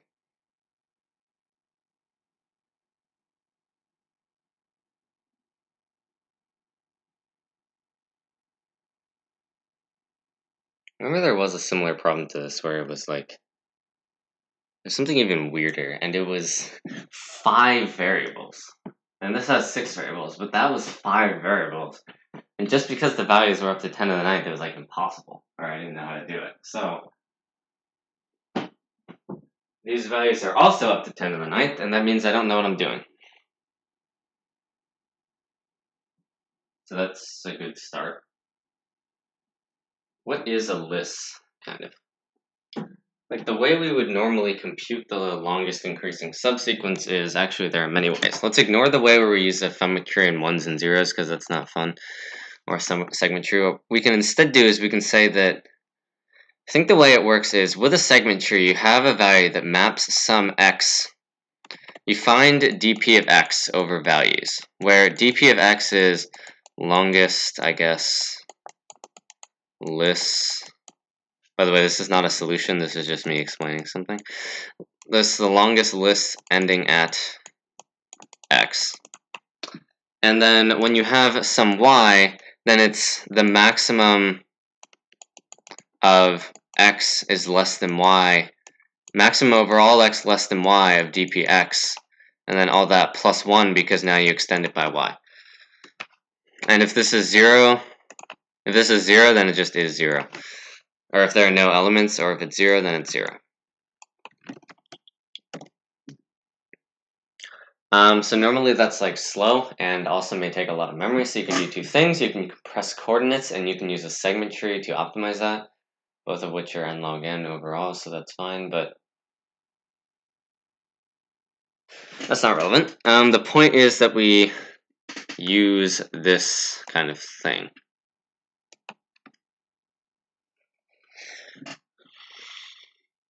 So if we fix some set of values, then we can also fix, I guess, the DP values or something? I don't really know.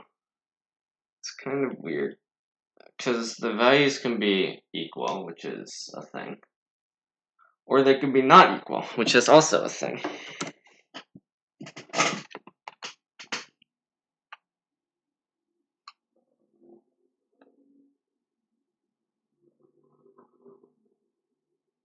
That's a fun sound.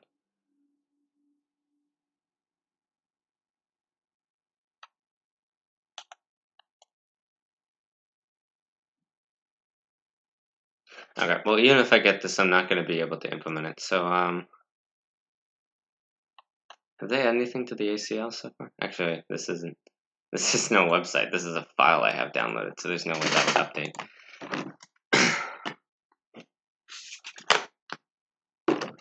Okay, in that case, right now I'm going to go to the bathroom, and then we will go over solutions after that. That sound good? Hopefully.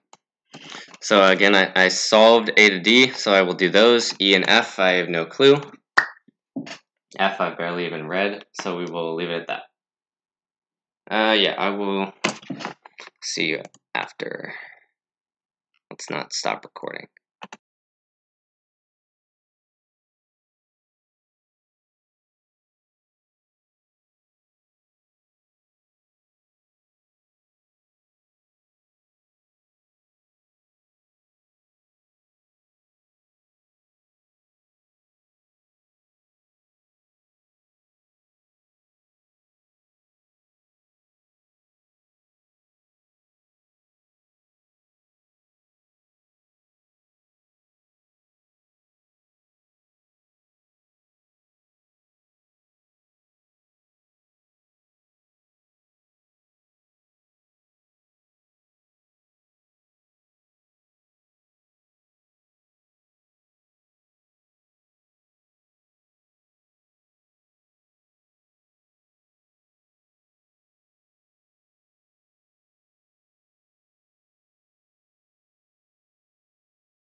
Alright, let's finish this off. Where are we right now?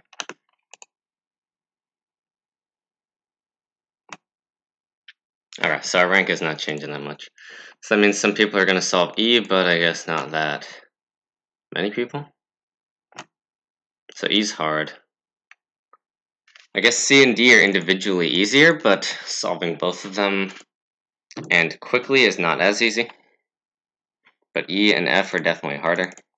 Or just people have had less time to get to them, which is also a reasonable outcome. In any case, yeah, I have nothing better to do. Let's just go over the solutions to the things I did solve. Maybe I should read F. Looks like why not? And buildings under construction. Given there's an integer sequence x of length n, everything's small here. Interesting. The height of building I, hi, can be one of the integers between I and xi inclusive. So kind of like E. For each I such that I is less than or equal to n, let's define pi as follows. If there is an integer j such that hj is greater than hi, so if an integer j before I such that hj is greater than hi, pi is the maximum such j, otherwise pi is -1. Find the number of integer sequences that p can be modulo 10 to the 9th plus 7. Okay, yeah, we're not going to solve this. It's kind of like, it's almost not very related to E, but it's like, it seems like similar ideas, maybe. I mean, obviously it's not the same problem, but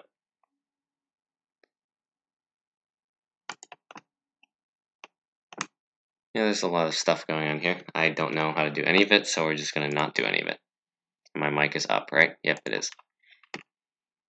Okay, so we'll go over A to D, and that is basically all I got. So we have two integers x and y. It's kind of like a math puzzle where you just have to piece together the original values. So we have two numbers, x plus y and x minus y. First thing to note, these values, first, actually, let's check our final place. 91st. Okay, that is not bad. Not bad at all, considering there were like a lot of people. Like how many people? 4,400. 55. Like 56. 10. Yeah. And this number isn't accurate because all these people were tied. So, yeah, okay, anyway. So we have x plus y, we have x minus y. First thing to know is that these constraints are small. So what that means is that because a and b are small, that means like x and y just kind of have to be small too. Because x plus y, like x plus y is less than or equal to 100.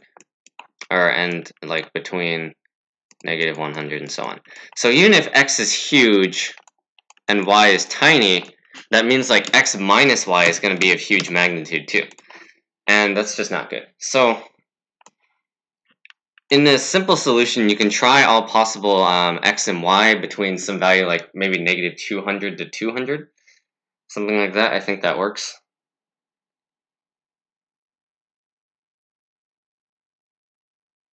Yeah, something like -200 to 200 maybe. I think the bounds can be tighter, but it doesn't really matter. Because we can do something even easier. We have x plus y and x minus y right here. So what if we just like add these? What does this do? Well, what it gives us is we have x plus y plus x minus y. So the x's add together and the y's cancel out, which means we end up with 2x. So x is equal to, essentially, if this is a and this is b as the problem dictates, then this is a plus b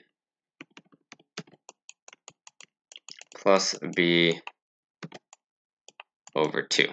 Okay, now how do we get y from this? Well, there are a lot of ways actually. We have x. So what I did was I noticed that when you reverse y, something like a y minus x, then you could do the same thing, and the x's would cancel out. So you could, for example, say that y equals a minus b over 2. Or you can say that because you already know a, and it's just that, like x plus y equals a, so y equals a minus x. So you can do equals a minus x, that's fine. Or you could, okay, there are a lot of possible ways you can do it. Like you can also use this value, for example. It doesn't really matter.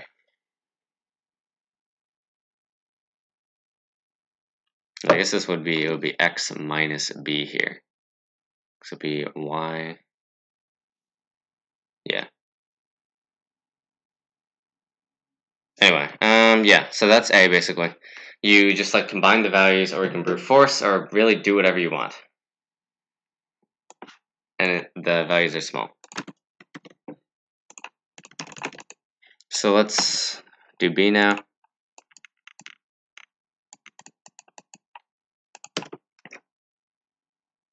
Okay.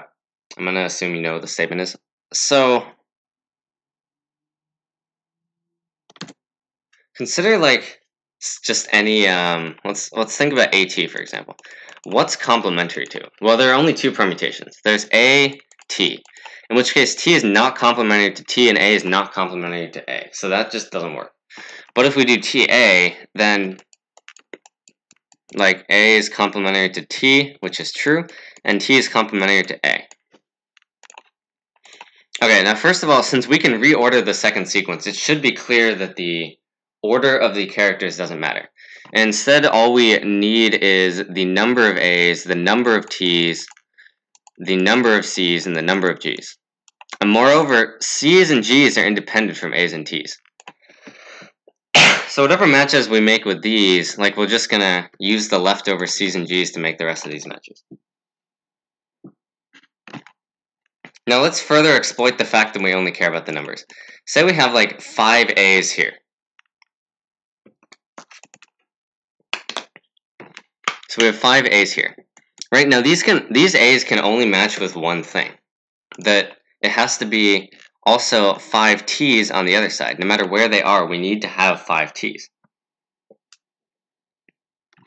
And then say we have some leftover T's. Let's say, for example, we have 2 extra T's, so we have 7 in total. Then these 2 T's need to match with A's somehow, but we can't. We don't have more A's over here. And similarly, if we think about it like this, where if we have more A's than T's, then we don't have enough T's to match with the A's. And of course, we also have the 5 T's on this side too. So on this side, we have too many A's, and we can't like match them. So for the only way this will work is if the number of A's is equal to the number of T's, because otherwise you have too many of one kind and you just can't match them together. And C's and G's are kind of the same thing. So similarly, I still can't say that word, but like the number of G's must be equal to the number of C's must be equal to the number of G's. And that's kind of just the only constraint, because if so, then you can just reorder it to match all the T's with A's, and then you have exactly that many A's on the other side. So you match all the A's with T's, T's with A's, C's with G's, G's with C's, and it just works. So what that means is, this is the only condition you have to check. How do we check these? Well, we have a string. So let's say we fix something about this string. Say we fix this starting character. Then the string of length 1 is going to contain this. The string of length 2 is going to contain these. And the only difference is going to be this character. The string of length 3 is going to contain this, and the difference is going to be this character. String of length 4 is going to contain this character, and so on. And what that means is, as we transition through all of the strings that start here, we add in only one character every time. So if we kind of maintain, as we go along, the counts of A, T, I'm not going to write those out. If we maintain the counts of each letter, then that is just enough. And then once we check that, for all possible starting points, we check for all possible ending points going to the right, because that lets us only add in one character every time. Or you could go to the left if you really want, doesn't really matter. And then finally, you check at every point if the number of A's is equal to the number of T's and the number of C's is equal to the number of G's. So it's possible, and then you increment the answer or whatever, like you have another possible substring, and otherwise you don't. So yeah, that is B.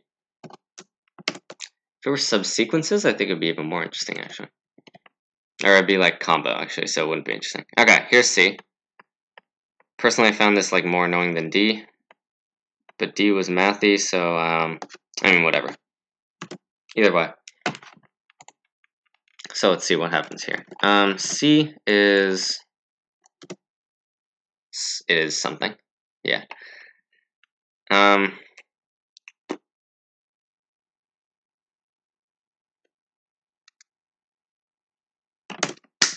Okay, I'm going to struggle to explain this, but I'm going to try.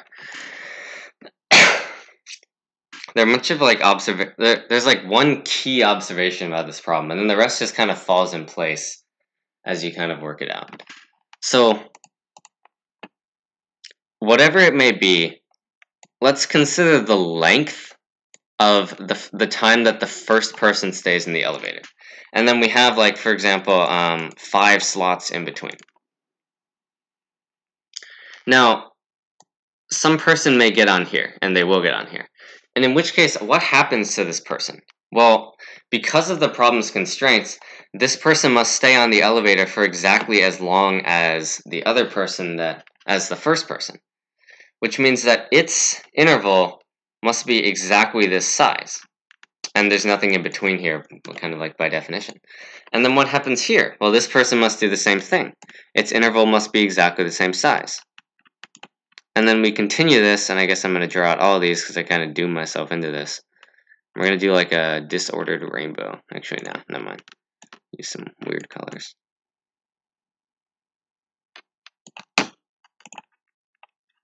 Right? Okay, it all makes sense.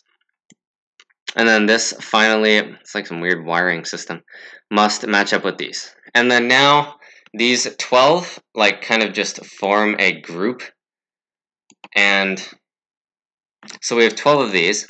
And now we have the remainder of the problem, where we have n minus 12 positions left to solve, and n minus 6 people left to put in. Okay. In an ideal world, this would mean that because this kind of like sub-problem is independent from the rest of the problem, we would be able to do dynamic programming. But that's not the case because there are many things that could happen. For example, we can't guarantee that we may not necessarily be able to guarantee that we know which ones we've used already.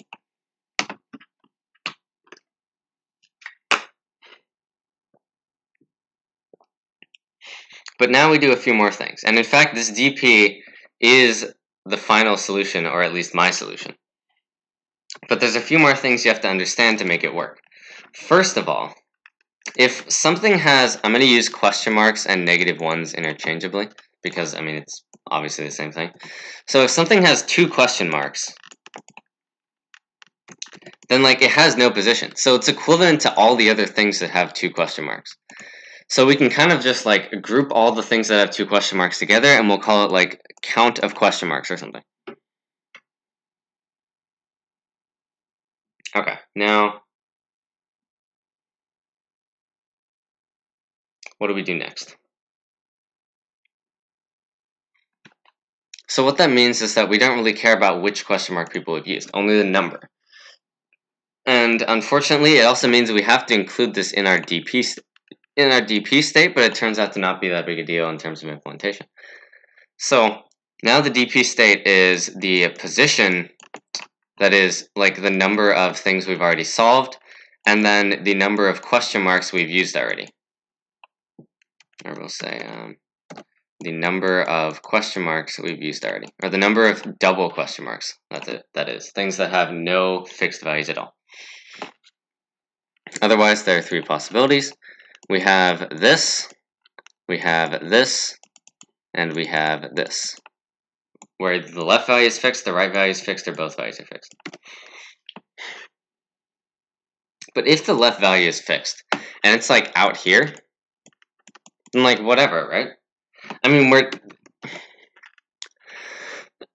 say we've solved up to the first I positions. Then if its left value is like outside, if the left value is like outside of this prefix, then like obviously we can't have used it yet, because we can't have even, like, we just can't have used it. It starts after our prefix. And if the right value is also outside the prefix, then we assume we won't have used it. Because if we were to have used it, then there must be some x inside this prefix that pairs with this y. But then this x would be like unpaired, so it wouldn't satisfy the structure of intervals. And therefore, one of them is in the prefix, one of them is not, so that wouldn't be possible. So if the endpoint is also outside of the prefix, because like it's not possible to have one of them be in the prefix and the other not, then we can also assume we haven't used it yet. And the final case is where we have both x and y fixed. So again, if x is inside the prefix and y is outside, then it's impossible. So either x and y are both inside the prefix, in which case we will have to have used it already, because otherwise we have nowhere else to put it, and otherwise we would not have used it yet, and therefore we can assume we haven't used it. So for any fixed value, if at least one of those values are inside the prefix, then we have to have used it before. Or it's going to be in the current range that we're solving for now. Actually, no, that's just true. If it's inside the prefix, it has to have been used before. So, just from the DP state, we can actually determine the exact intervals that we've used, or not the exact intervals, the exact people that we've already used or not. Which means that this DP state is enough and we don't need any more information. We have the position and we can figure out the exact people that we've used so far. And I think you can even, like, you might not even necessarily need this. I just used it to be safe. Although I'm pretty sure you might not actually need it. But I mean, it can't hurt. It's just an extra dimension, just a little bit extra memory. My thing took 6 milliseconds anyway, so it doesn't exactly matter.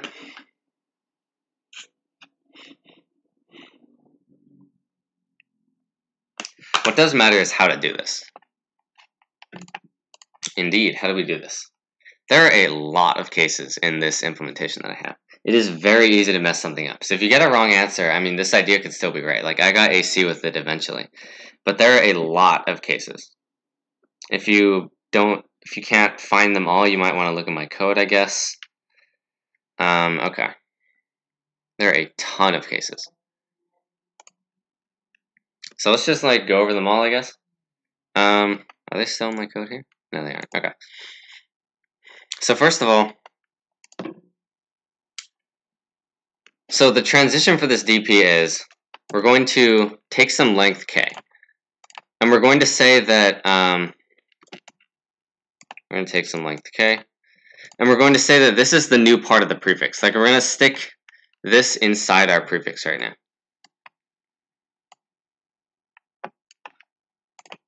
So that means that there must be like a bunch of intervals of size k/2 that overlap each other and form the same structure.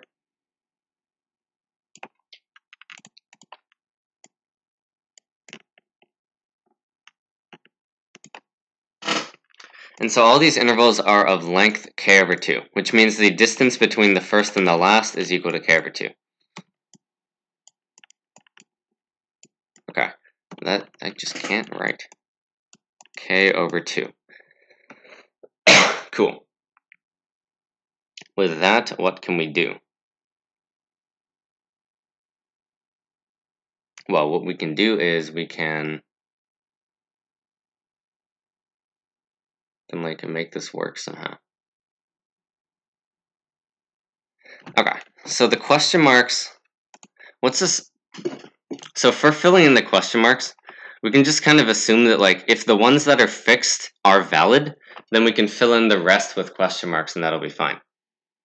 Like, if, for example, these two are fixed, but this orange isn't filled in yet, and all we have left are question marks, like nothing else is fixed in this region, then We just like use one group of question marks to fill that in. So when we're figuring out if this is possible, we should also store the number of fixed things we've used, or rather the number of question marks we have to use to fill it in.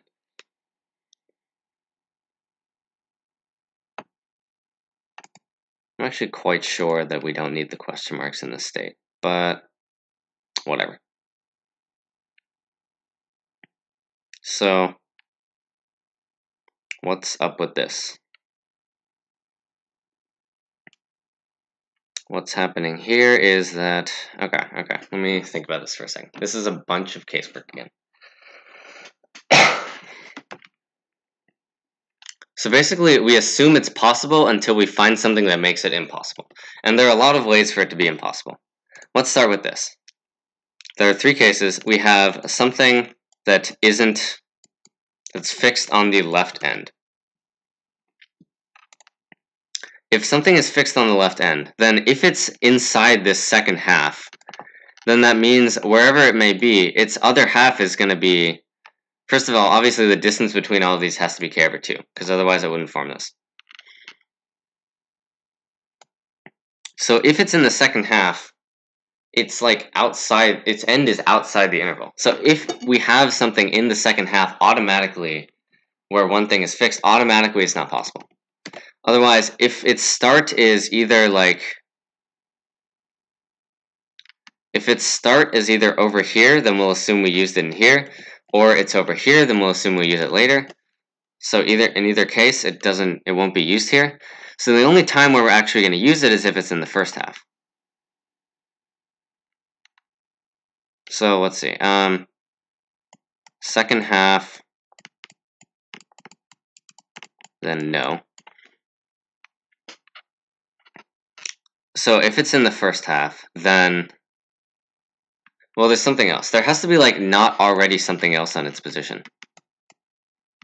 So what I did here in terms of implementation is I just created a visited array where you would, once you place an interval down, you would say that this section is visited.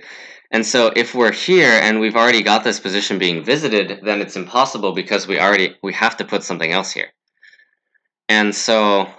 And then once we put this down, then we'll say that these two are visited because this would be over here. So let's do a bit more on that. So if it's already visited, and I'll leave that implementation to you. You can basically do it however you want. It's already visited, no. And I think those were the two only conditions, actually. Because then it's in the first half, and then once you do this, set visited.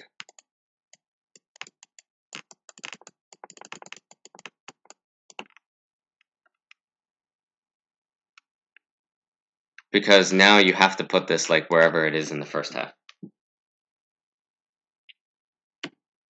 And okay. I'm going to actually check my code for this because I want to absolutely make sure that I don't miss anything. Because again, this is very kind of hard to see. Nope, not the statement.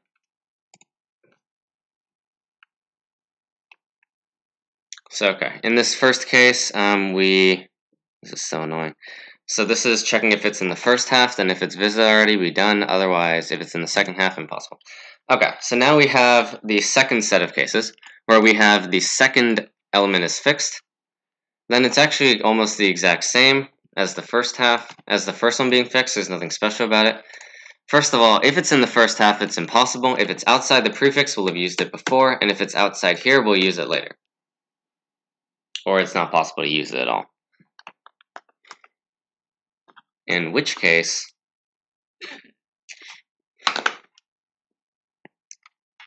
so first of all, first half, no. And of course you have to iterate through all of these pairs. Then if it's, and you have to check individually if all these are possible. And if any of these make it impossible, then it's just, the whole thing's not possible.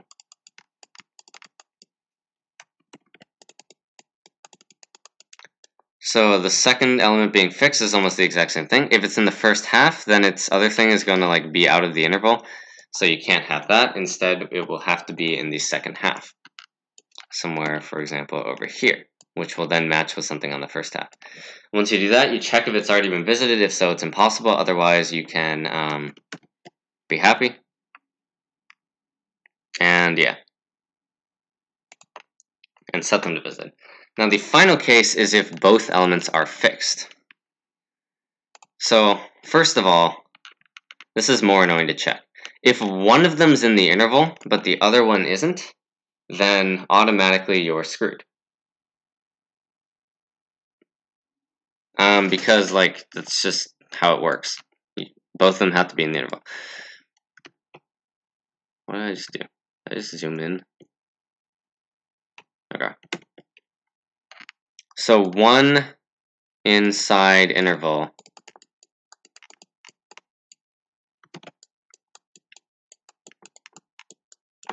if neither of them are inside the interval, of course, again, you will ignore it and assume it was used somewhere else or will be used later.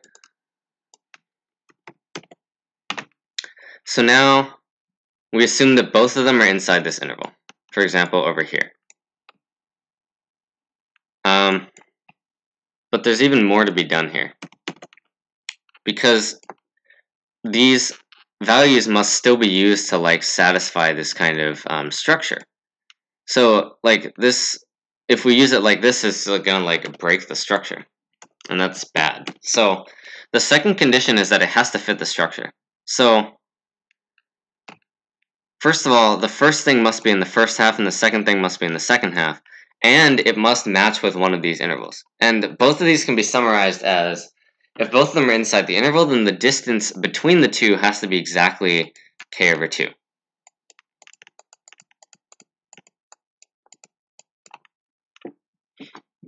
Because that's the only way that you can have the structure. Otherwise, like you're going to have something that isn't k over 2. And just by the way this works, that's not possible. So if only one of them is in the interval and the other's outside, that's impossible. If the distance is not k over 2, that's impossible. And so if we'll say it's not equal to k over 2, then no. And of course it has to be not visited, because otherwise you'll have something else there. No. Then once you do that, set visited. Like what I mean by set visited is just set the visited value to true. Okay, I think that was all the cases. So this is if, first of all, if it's that, then if it's out, if one of them is inside, you can check that with XOR, which is cool. Then it's not possible. Otherwise, if both of them are inside, if the distance is not k over 2, or not possible. If visited, it's not possible. Okay. And then after each of these, you have to keep track of how many of these you had, how many of these you had, and how many of these you had. And then the number of question marks we have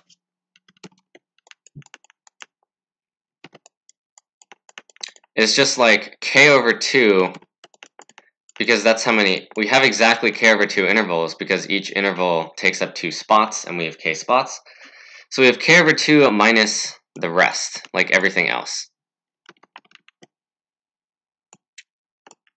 So for example, minus the number of, let's describe it like this, the number of x question mark y, and xy.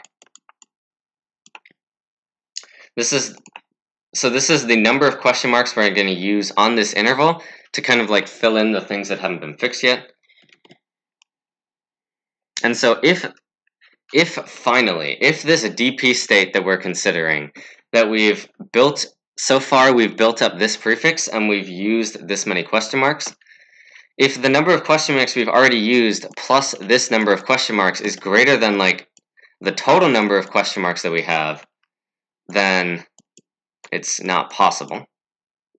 And otherwise, finally, you can set dp of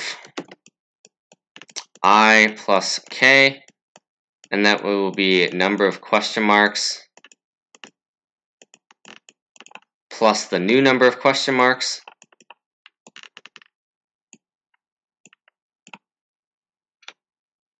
is true.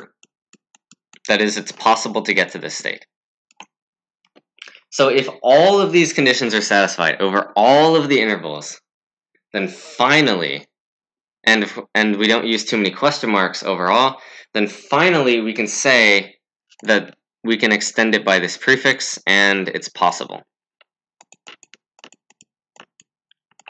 If some of that didn't make sense, I highly recommend kind of like just checking out either my code or someone else's, because mine's very messy. I wrote this in contest, and but yeah, this is all of the updating the DP code. It's so simple, but it's like all of this is computing whether it's possible.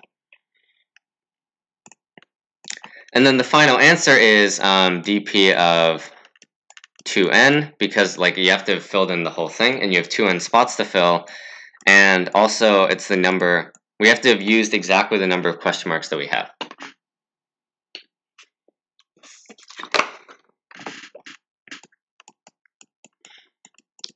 Alright, that was C. That was fun. It's just some like mega big DP recurrence, and it's incredibly huge and annoying, and just like maybe there's a better solution, I don't know. This is kind of good practice for implementing ugly DP though, so if you haven't like done this before, I would recommend like just don't jump in. This should not be your first DP problem, for sure. This is not easy DP, or at least the solution that I came up with is not easy DP, but it's fine enough, I suppose. If you've had some experience with DP and you want to try some more uglier recurrences, then this is definitely one of the worst, for sure. You can also go backwards, although I think feed forward is just like, it actually doesn't really matter, but I mean, whatever. I feel like feed forward is just easier here for me. Okay, D is like pure math pretty much. Kind of, although it's also DP, but it's like math DP. Okay, so think of it like this. This is the observation I made like a while in after getting nowhere for a while. So say you want the mean to be x. Then let's just like think about all the other numbers and what they do to the mean. Like we have x minus, on this side of x we have x minus 1, x minus 2, x minus 3, and so on.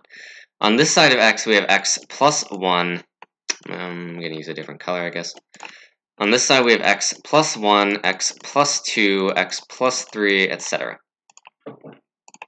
And we want the average to be 0, which means that we want the sum of ai, the sum from I equals 1 to n, to be equal to n times x. That's just what the average is. Technically, it's the sum, or rather, it's the sum of ai over n is equal to x. Right, and we can represent that as, I'm going to assume the sum is from I equals 1 to n now. So the sum of ai is equal to nx. Then we can continue this. We can actually represent it like the sum of ai is equal to the sum of x, also from I equals 1 to n, because that's just what sums are. It's just n x's summed together.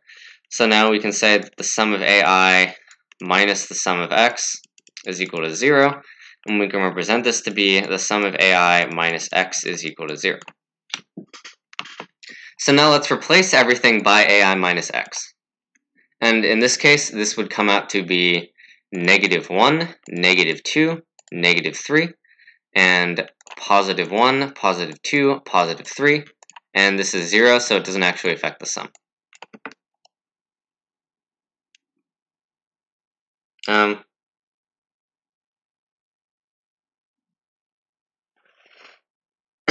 Yeah, but kind of confused about what I did before, but yeah.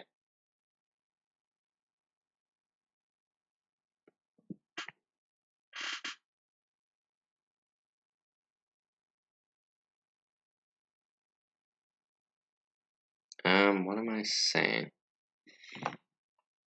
Okay, now the sum of all these numbers and the sum of all these numbers must be 0. But like all of these are going to be negative and all of these are going to be positive. So we can instead represent it like this. The sum of these, if we consider all these to be positive, has to be equal to the sum of these. So now we get to the dp part. Let's say we somehow had some dp of s, which is the number of ways to get some s on both sides.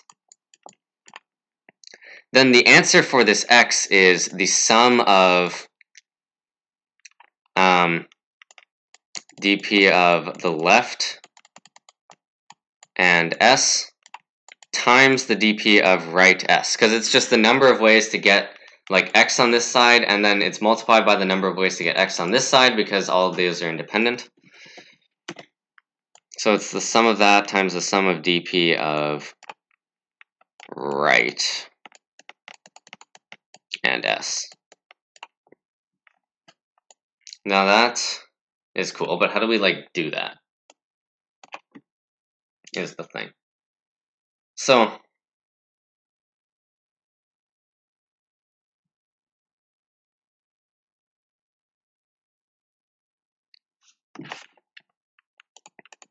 well, okay, and of course we have to take all of this mod, and the sum goes up to the highest possible s of either of them. Okay, but this might be simpler than it seems to be, except for, I guess, complexity. So what is the complexity we have right now? So we have O of n possible x. Okay, now the complexity of computing dp of s for all of this, you can do some magic like prefix sum dp, which I'll explain later, and we can make the dp computation O of n cubed times k. Because we have n positions, and we have n squared k possible sums. But that is not friendly, because total is O of n to the 4th times k, and that's definitely not going to pass. It's like 10 to the 10th. No, 10 to the... Yeah, it is 10 to the 10th. I think. And there's a lot going on in this dp anyway. So, not going to work. What we instead have to do is make this optimized. And then, of course, I'll explain how to do the dp later. Right now, we're going to flesh out the rest of the solution. So I'm going to get rid of all of this because this is kind of useless. I can save, I guess, this. Bring that up, because this is the only important part of that. And, okay. Let's say we have some number like x minus k on this side. But, like, these are the numbers 1 to n. And that's cool, because if we have x minus k, then we're also going to have x minus k plus 1 and x minus k plus 2 all the way up to x minus, like, 2x minus 1. Which means if we have, say, negative k, we're also going to have negative k minus 1 all the way up to 1. All the way up to negative 1. Which means no matter what our x is, we're going to have, the numbers that we have are going to be 1, 2, 3, 4, up to some value. Specifically, it's going to be the point where this is 1, and we are going to have, this is going to be 1, this is going to be x minus 1. So on the left side, we're going to have 1, 2, 3, 4, all consecutive up to x minus 1. And on the right side, you can do out the math yourself. It's going to be 1, 2, 3, 4, dot, dot, dot, up to n minus x. But the point of this is that all of these are, like, all the numbers we have are like 1 to some k.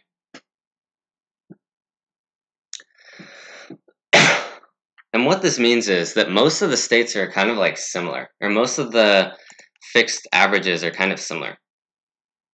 So what if we don't have to recompute the dp every time? That is what I'm getting at. Let's store a different kind of dp.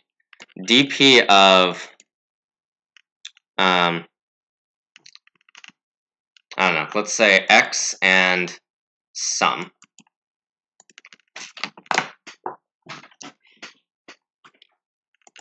Equals number of ways to get the sum being equal to s and using only the numbers 1 to x. Okay, so this goes up to n, this goes up to n squared k. And the transitions are, you can just like stick a new number on. So when going from dp of x to s to dp of x plus 1 to like anything else, any other sum, basically the transitions are, we can put 0, or we can put 1x plus 1, or we can put 2x plus 1s, or we can put 3x plus 1s, all the way up to kx plus 1s.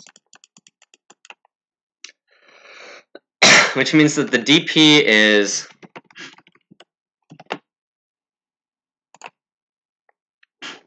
like this. This is equal to the sum of dp. This is the sum from I equals 0 to k inclusive of dp x, and then it's like question mark minus, because the number we put down is x plus 1, so it's I times x plus 1. Because this is the new number we're putting down, so to get this sum, we have to come from some previous sum, and this is the previous sum we come from. Okay, that's not friendly, because these distances are kind of k apart. Let's just like write it out in like whatever notation this is. Question mark plus dp of x, question mark minus x plus 1, plus dp of x, question mark minus 2x plus 1, and so on.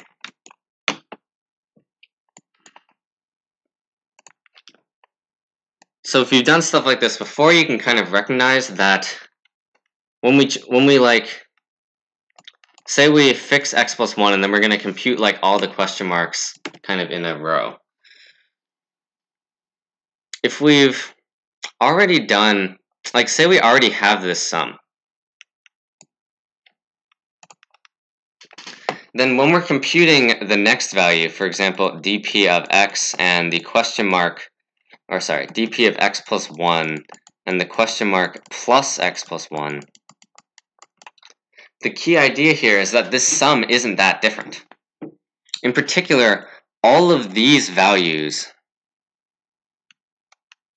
are going to still be in this sum. The only value that's excluded now when we move from dp x plus 1 question mark to dp x plus 1 question mark plus x plus 1 is dp of x and then question mark minus k times x plus 1. Because the new value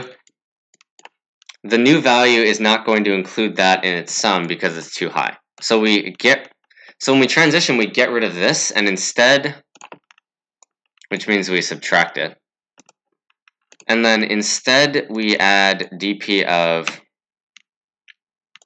x and then question mark, like the new question mark. I'm kind of being bad in notation here, but this is, or actually no, it's not. And this is the new like question mark plus x plus 1 because that's the new value we just start off with.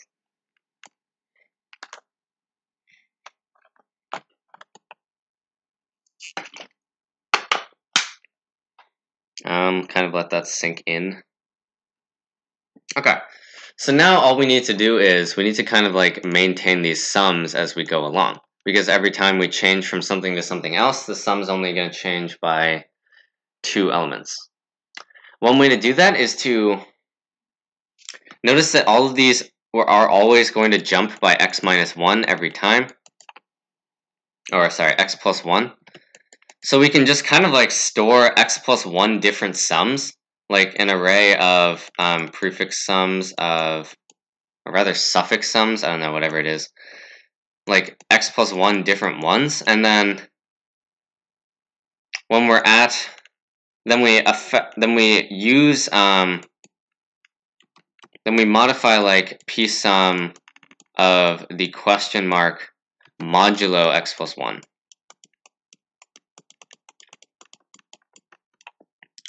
because that's the one it affects. You can also like brute force all. You can also like fix the value modulo x plus 1, and then each time you can start at a number from 0 to x and then go up by x plus 1 each time.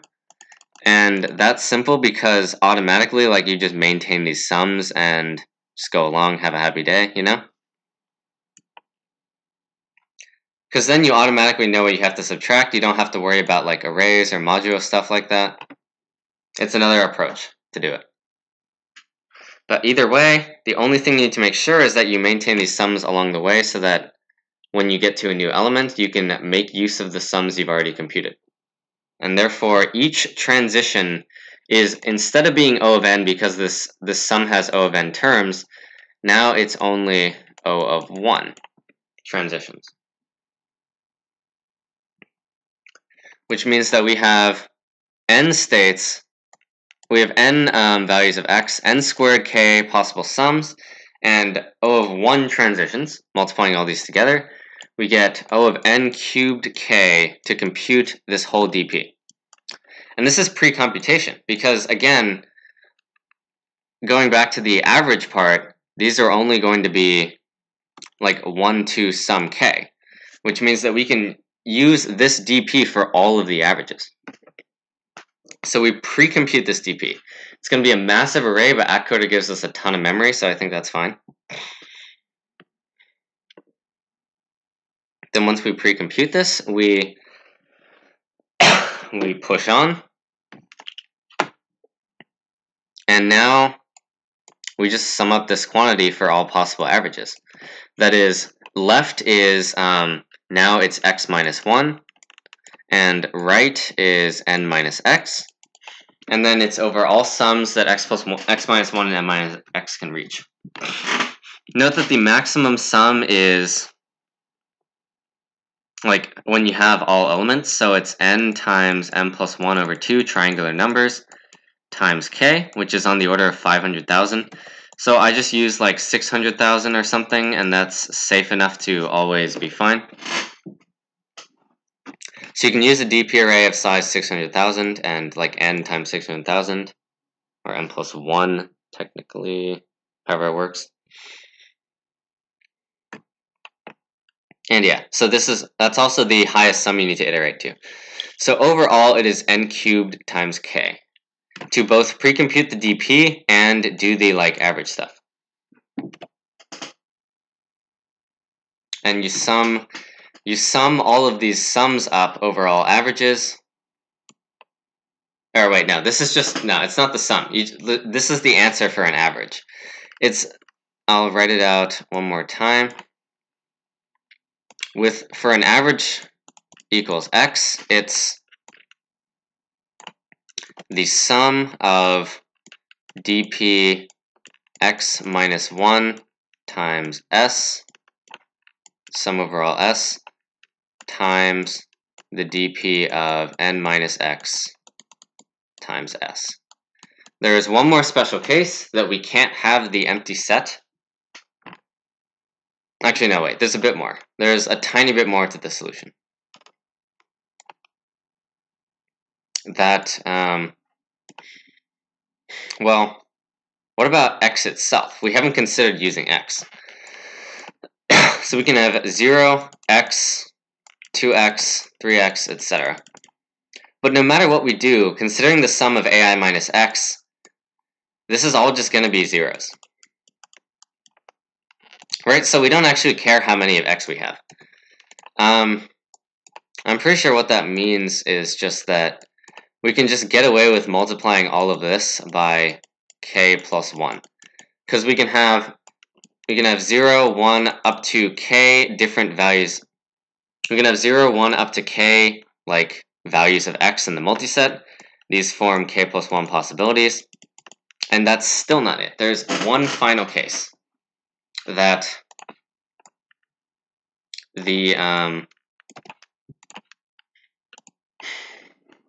like we can't have the empty set. So we can't have both s equals 0 and the number of x's we have equal to 0 at the same time. So this isn't a big deal because I'm pretty sure this is only like one case. Like this is only one possibility. So in fact, let me verify that right now. Just going to resubmit and check if it's correct.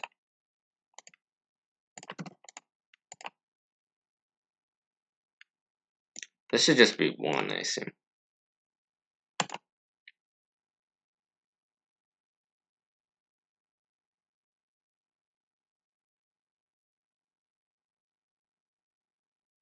Okay, so I assume it's correct. So, I mean, yeah, obviously there's only one way to get 0 on this side, and there's only one way to pick a 0 here. So, in either case, it's this sum minus 1 because we can't have the empty set. And this is the answer for average being x. And I showed you how to compute the dp before. It's a weird recurrence with like kind of prefix sums, kind of suffix sums, kind of like sliding window sums, actually. That's the best way to describe it. It's a sliding window. But, yeah, so it's a sliding window of size k plus 1, except it's not exactly a window. Like, the window is split up into, like, it jumps by whatever the number is that you're adding right now. So that's AC, somehow it's slower. But yeah, for an average equals x, that is the answer. Okay, and I don't have E or F. I didn't solve either of them, so we'll let that be that. How are rating changes? Where am I? Oh, nice. Okay, so we were 82nd in terms of rated. We got another orange performance. Wow, that's pretty good. Even though we did worse than before, we got another orange performance. And my goal today was just to get yellow, actually. So I'm happy with this, definitely. His performance is almost as good as last time, which is surprising. Yeah. So this was AtCoder regular contest. What was it? 104. We'll leave it at that.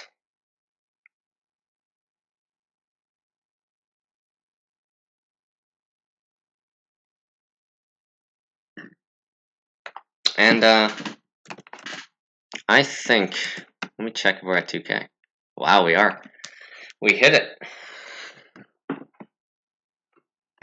This is great.